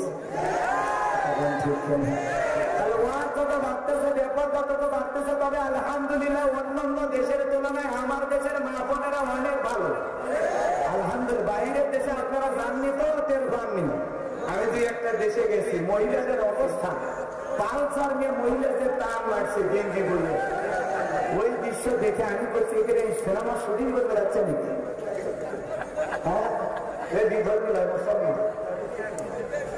আমি যখন হোটেলে বসে নাস্তা করতেছি, ওই মহিলা হোটেলটা নিয়ে এসে আমি যে হোটেলে বসে খাচ্ছি ওই হোটেলে বসি, বান্ধবীদের সাথে নিয়ে এসে বলতেছে সময়া বল কি খাবি, তো সময় অন্য ধর্মের মানুষের নাম বোঝা লাগবে। অন্য দেশের মেয়েরা যেভাবে চলাফেরা করে হাফ প্যান্ট গেঞ্জি বোঝা, আমার দেশের মা বোনেরা অনেক সভ্য আছে, অনেক ভদ্র আছে, আলহামদুলিল্লাহ। এই জন্য বাহিরে না গেলে বুঝবেন না যে মহিলারা কি জিনিস। বাংলাদেশে অনেক ভালো আছে আলহামদুলিল্লাহ, অন্যান্য হলে দুই একটা বলে মডেল নিয়ে বলে তারা 28টা বিয়ে করে ফাঁক পাবে, কথা কান না। ওই একটা মডেল নিয়ে কিনা সময় নাকি তালিমাতে রাখে দেবো, তার কথা বলিনি। হ্যাঁ, একটা স্বর্ণা না কি যেন একটা রুমানা নামে একটা মডেল নিয়ে একবারে সেই স্কাইনেলা ছবি ছাইরা যুবককে মানুষকে কুপা কাট করছে, কয়েকটা প্রবাসীকে পাগল বানা কুটি কুটি টাকা হাতে গেছে। 28টা স্বামী, এটা মহিলা হতে পারে না আমরা কিছু কথাবান ঠিক না। এই কিছু এই ধরনের নারীদের কারণে পুরো পৃথিবীর নারীদের সম্মান কমে যাচ্ছে, কথাবান ঠিক না। এই জন্য বাজানকে আমার মা বোনদের বলে যায়, মা যেই মহিলাগুলোর সুন্দর সুন্দর ছবি তুলে ফেসবুকে দেয়, আবার ফেসবুকের ছবি দিয়ে লেখে আমি গরিবের নিয়ে দেখি, কেউ একটা লাইক দেয় না। একটা লাইক দেবেন ভাইয়া, এটা কথা হইল, তোর ছবিতে লাইক দেওয়া লাগে পাগলি, ওই ছবি তো ফেসবুকে দেওয়াই হারাম, কথা ঠিক কিনা? আবার আবার লাইক কামনা করিস, এরকম আছে না নাই? মা বোনদের বলে যায় মা পর্দা করাবে, মা পর্দা করাবে, ভালো করে শুনে জানো না। বিশ্ব নবীর প্রিয় মেয়ে, বিশ্ব নবীর কলিজার টুকরা 9 প্রতি নাম তার ফাতেমা। একদিন রাসূলুল্লাহর বাড়িতে গেলেন, যা দেখেন নবীজি ঘরের দরজা বন্ধ, দরজায় নক করলেন, বাবা দরজা খোল, আমি ফাতেমা এসেছি। নবীজি দরজা খুলে দিলেন, হযরত ফাতেমা তাকায় দেখেন নবীজির চোখের কোনা দিয়ে পানি ঝরতেছে, নবীর চোখের পানি দিয়ে দাড়ি ভিজে গেছে, জুব্বা ভিজে গেছে। ফাতেমা ডেকে বলে, বাবা ঘরের দরজা বন্ধ করে কান্নাকাটি করেন, কি হয়েছে আপনার? ডেকে বলে, মা ফাতেমা কেমনে বলি মা, কেন কান্দি, কেমনে বলি? দেখে বলে, বাবা আমার মা খাদিজার কথা মনে পড়ে কান্দেন, নাকি চাচা আবু তালেবের কথা মনে পড়ে কান্দেন? নবী দেখে বলে, মা ফাতেমা আমি তোর মা খাদিজার কথা ভেবেও কান্দি না, আমার চাচা আবু তালেবের কথা ভেবে কান্দি না। মা আমাকে মেরাজ করতে গিয়ে যখন জান্নাত জাহান্নাম দেখানো হলো, মা জান্নাত দেখার পরে দিলটা কইরা খুশি, আল্লাহ জান্নাত দুনিয়ার মধ্যে সাজাইছে। জান্নাত দেখার পরে আল্লাহর কাছে হইয়া খুশি, দোয়া করলাম বেশি বেশি আমার গুনাহগার উম্মত গুলো যেন হয় জান্নাতবাসী। জোরে কোন আমিন। ও মায়ের পরে জিবরাইল বলে, নবী গো জান্নাত দেখেছেন, এইবার চলেন আপনাকে জাহান্নাম দেখাবো। আমাকে যখন জাহান্নামের ভিতরে প্রবেশ করানো হলো, মা আমি তাকায় দেখি মা পুরুষের তুলনায় জাহান্নামের ভিতরে নারীদের সংখ্যাই বেশি। কার সংখ্যা বেশি? আরো জোরে বলেন, কার সংখ্যা বেশি? মা বোনেরা ভালো করে শুনে যান না, নবীজি তাকা দেখেন এক শ্রেণীর নারীদের হাতের মধ্যে শিকল বেঁধে তাদেরকে শাস্তি দেওয়া হচ্ছে। কোন নারীদের শিকল বাঁধা হচ্ছে আপনারা কি জানেন? জানেন না? এইবার নবী তাকা দেখেন এক শ্রেণীর নারীদের চুলের মুঠিগুলো আসমানের দিকে তুলে ধরা হয়েছে, পা থেকে মাথা পর্যন্ত জাহান্নামের আগুন দাও দাও করে জ্বলতেছে, জাহান্নামের আগুনে মহিলার দেহ করতেছে আর থপথপ থপথপ করে সাউন্ড হইতেছে। মহিলার চিৎকারে মনে হয় আসমান জমিন ভেঙে পড়বে, এমন ভাবে মহিলাটাকে শাস্তি দেওয়া হচ্ছে। জাহান্নামের আগুনের যন্ত্রণা মহিলা সহ্য করতে পারতেছে না, চিৎকার মেরে কান্না করতে যারা বলতেছে বাঁচাও বাঁচাও। মহিলার এমন দৃশ্য দেখার পর একবার নবীজি তাকায় আর তাকাইতে পারলেন না। নবীজি চোখ খুলে বলে বলছি এই সমস্ত নারীদের কি এমন অপরাধ, কেন তাদেরকে এইভাবে জাহান্নামের আগুনে জ্বালানো হচ্ছে? দুনিয়ার জীবনে এই নারীরা কি এমন অপরাধ করেছে আমি জানতে চাই। জিবরাইল বলে নবী গো, এই সমস্ত নারী তো তারাই যারা দুনিয়াতে মাথায় কাপড় দিত না, বেপরদায় চলাফেরা করতো, চুলগুলো ছেড়ে দিয়ে পথ চলতো, তোদের ভিতরে লিপস্টিক লাগাইয়া চোখে মাস্কারা দিয়া রং ঢং করে রাস্তা দিয়া নিজেকে প্রদর্শন করে খুশি হইত, মানুষের সামনে নিজেকে প্রদর্শন করত। সেই নারীগুলো ব্যাপার তাই চলাফেরা করে রং ঢং করে সাইজা গুইজা ঘরে, ওই সমস্ত নারীদেরকে এইভাবে জাহান্নামের আগুনে জ্বালানো হচ্ছে। জোরে কন্যা বুঝবি ফাতেমা এই কথা শোনার পর দেখে বলে বাবা এই যদি হয় জাহান্নামী নারীদের শাস্তির অবস্থা, ও বাবা আমি ফাতেমা আজ থেকে আরো পর্দার গুরুত্ব বেশি করে বাড়াবো বাবা। আলেমা জান্নাতি নারীদের সর্দারনি ফাতেমা জাহান্নামী নারীদের শাস্তির কথা শোনার পর নবীর বিয়ে হওয়ার পরেও জান্নাতি নারীদের সর্দারনি হওয়ার পরেও ডেকে বলে আব্বা জান আজ থেকে আমি আরো বেশি পর্দার প্রতি যত্নবান হব, আরো দায়িত্ব নিয়ে পর্দা করব। তাহলে ও সাতক্ষীরার মা বোনেরা, ও কলার মা বোনেরা, আপনারা কি আজকের মাহফিল থেকে সিদ্ধান্ত নিতে পারেন না আজ থেকে আরো বেশি করে পর্দার প্রতি গুরুত্ব বাড়াবেন? ঢিলাঢালা পোশাক করে বাহিরে যাবেন, হাত মোজা পা মোজা লাগায় যাবেন মা, যাতে আপনার দেহের অঙ্গ প্রত্যঙ্গ কোনো মানুষের চোখে ধরা না পড়ে। কথা কোন ঠিক কিনা? প্রয়োজন হলে চোখের ভিতরে সানগ্লাস লাগাবেন মা, তারপরেও মানুষের দিকে তাকাবেন না, কোনোদিন দেখবেন না মা। একমাত্র হালাল স্বামীর সামনে যেমন খুশি তেমন সাজবেন, কোনো আপত্তি নাই মা। হযরতে ফাতেমা সেই রাত্রিতে বিদায় হবে মা, ওই রাত্রিতে হযরতে ফাতেমা হাসান আর হুসাইনকে সুন্দর করে গোসল করে সাজায় দিয়ে রাখছে। এরপরে ফাতেমা নিজেও সুন্দর করে সেজে আছে। হযরত আলী যখন ঘরের ভিতরে প্রবেশ করলেন, হযরত আলী ফাতেমাকে সালাম দিলেন, ফাতেমা সালামের জবাব দিলেন। এইবার হযরত আলী ফাতেমা সুন্দর করে সেজে আছে। ফাতেমাকে দেখার পর দেখে বলে ফাতেমা এত সুন্দর করে কেন সেজে আসো গো? ও ফাতেমা আসো আসো আমার বুকের ভিতরে আসো। হযরত আলী যখন দুইটা বাহু বাড়ায় তার দুইটা হাত বাড়ায় ফাতেমাকে ডাকলেন, হযরতে ফাতেমা সঙ্গে সঙ্গে হযরত আলীর বুকের ভিতরে ঢুকে গেলেন। আল্লাহু আকবার। বুকের সাথে জড়িয়ে ধরলেন, ধরার পরে দেখে বলে ফাতেমা এত সুন্দর করে সেজেছো, তোমার দিক তাকায় আমার কলিজা ভরে গেছে। ফাতেমা দেখে বলে স্বামী দেখে নাও শেষ দেখা, আর জীবনে কোনোদিন তোমার ফাতেমা এমনি করে সাজবে না। এই কথা শোনার পর দেখে বলে ফাতেমা তুমি কি বলো? দেখে বলে স্বামী গো আমি ফাতেমার বিদায়ের সময় হয়েছে, আমি আর কোনদিন তোমাকে আদর করতে পারবো না। হযরত আলী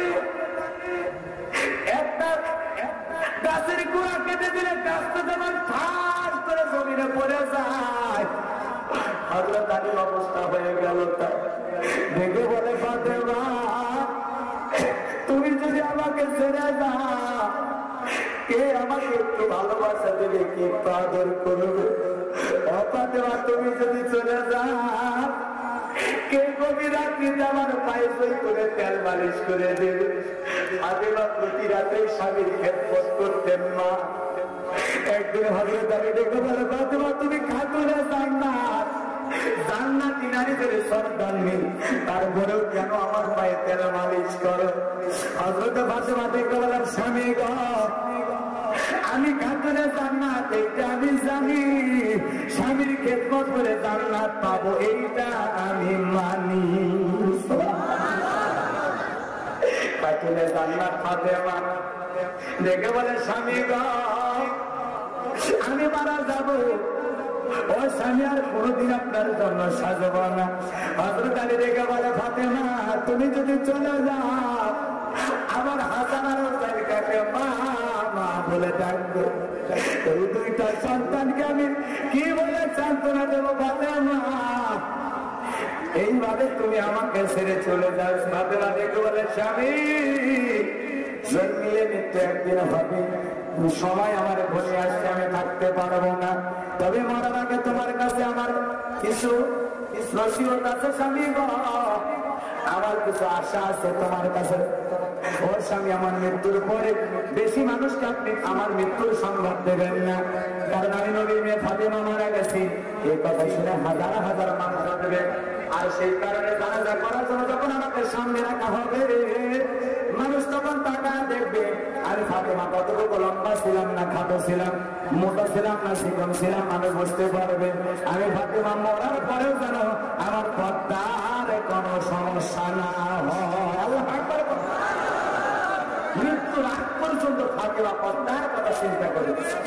ও মা, কোন মহিলাদের হাত দিলে শাস্তি দেওয়া হবে জানেন?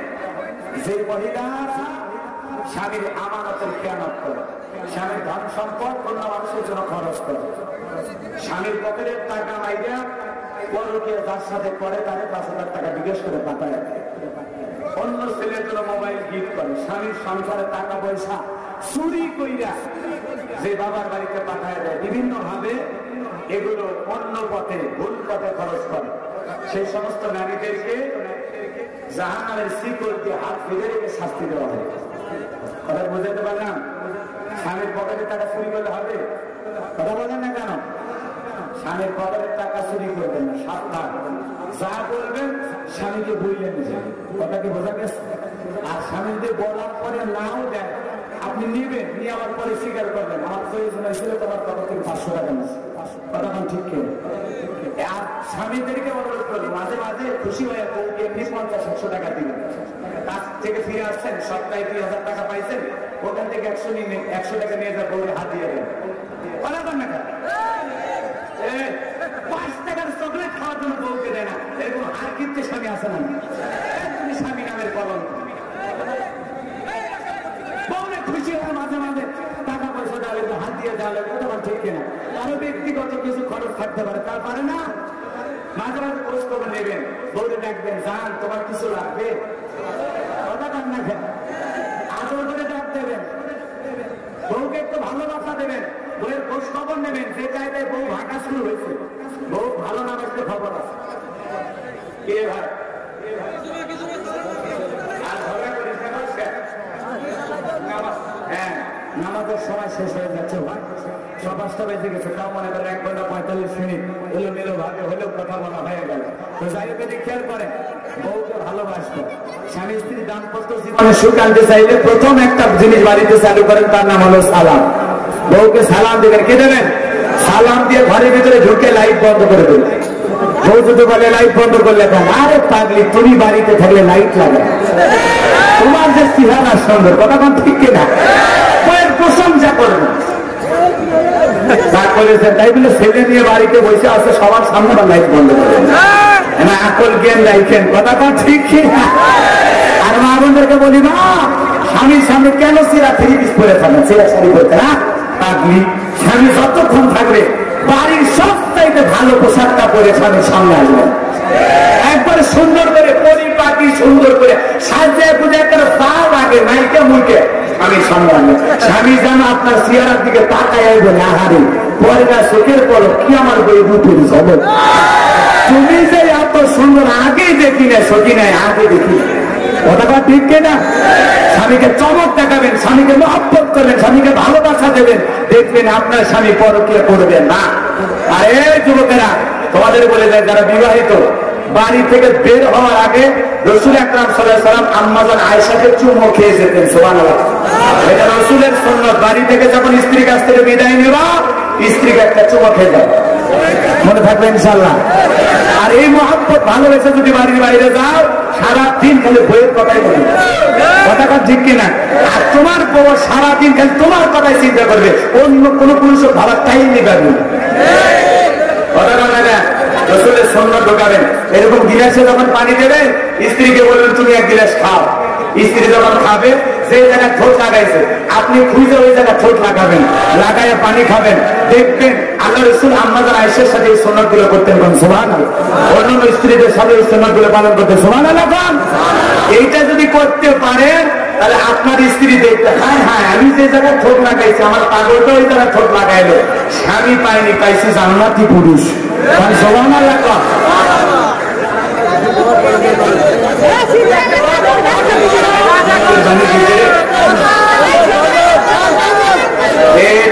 ঝাড়সি আছে, সিরিয়ালের মতো ঋতু আছে না, একই শিল্পী একই গায়ক, আবার নতুন করে গাওয়া লাগবে।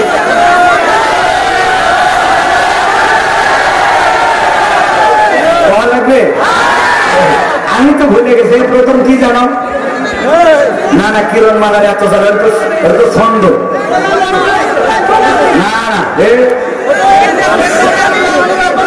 সরে না মন ভরে না দেখলে সিরিয়াল, সরে না মন ভরে না দেখলে সিরিয়াল, জোয়ান বুড়া পোলা মাইয়া কোরআন হাদিস সব ফেলাইয়া, জোয়ান বুড়া পোলা মাইয়া নামাজ রোজা সব ফেলাইয়া হইছে যে পাগল, সরে না মন ভরে না দেখলে সিরিয়াল। বউ শাশুড়ি বৈশা বৈশা দেখে মিলন তিথি, না বুঝিয়া পিসি বলা খোঁজে জীবন সাথী। বউ শাশুড়ি বৈশা বৈশা দেখে মিলন তিথি, না বুঝিয়া পিসি বলা খোঁজে জীবন সাথী। আরো আছে রাখি বন্ধন, এরকম ভাবে বলছি না, ভুলে গেছি আমি, ভুলে গেছি। আরো আছে কেরণ মালা, না দেখলে ভাই খাবার আসালা, পুরুষের কপাল, সরে না মন ভরে না দেখলে সিরিয়াল, সিরিয়ালের নেশাই পইরা ধরলো প্রেমের জ্বালা, দেশটারে বাসাইয়া দিল হাইরে কেরণ মালা, সিরিয়ালের নেশাই পইরা ধরলো প্রেমের জ্বালা, দেশটারে বাসাইয়া দিল হাইরে কেরণ মালা। আরো আছে রাখি বন্ধন, এজন ভাই নতুন কান্দন, পুরুষের কপাল, সরে না মন ভরে না দেখলে সিরিয়াল। এটা না অনেক আগে গাইছে, এগুলো আর গাই না, কষ্ট পান আপনারা। এর মধ্যে তো আবার কেরণ মালা ঢুকে গেছে, আবার নতুন করে বড় লাগবে। এত প্রীতি কেন? কেরণ মালা কি আপনার লাগে? এত মহব্বত কেন? হ্যাঁ, কেরণ মালা তো ভালোই, কটকটি হলে খারাপ, তাই না? ওইগুলো দেখে ভালোই ছিলেন আপনি। এই বড় শোনেন, একবারে আসলে নামাজ খুব নিকটবর্তী। এই নামাজ যদি কাজা হয়, আল্লাহর দরবারে আমার দেখে বলে আল্লাহ কি আল্লাহ সারা জীবন অবসর করে ওই যে কলার আইস পাড়া কোন পাড়া কাজ করে যায়, আসরের নামাজ তোর কারণে আমার বান্দারা কাজা করছে। তুই কিসের বক্তা? ওকে জাহান নামের তক্তা বানাবো, মায়ের পিঠে ফাটায় রান্না ফেলে দি। ভাই আমি জাহান নামে যেতে রাজি নাই, আমি জান্নাতে ঢুকবো, এটা আমার আশা। ঠিক কিনা? আসলে দেশ থাকলে আমারও দেখা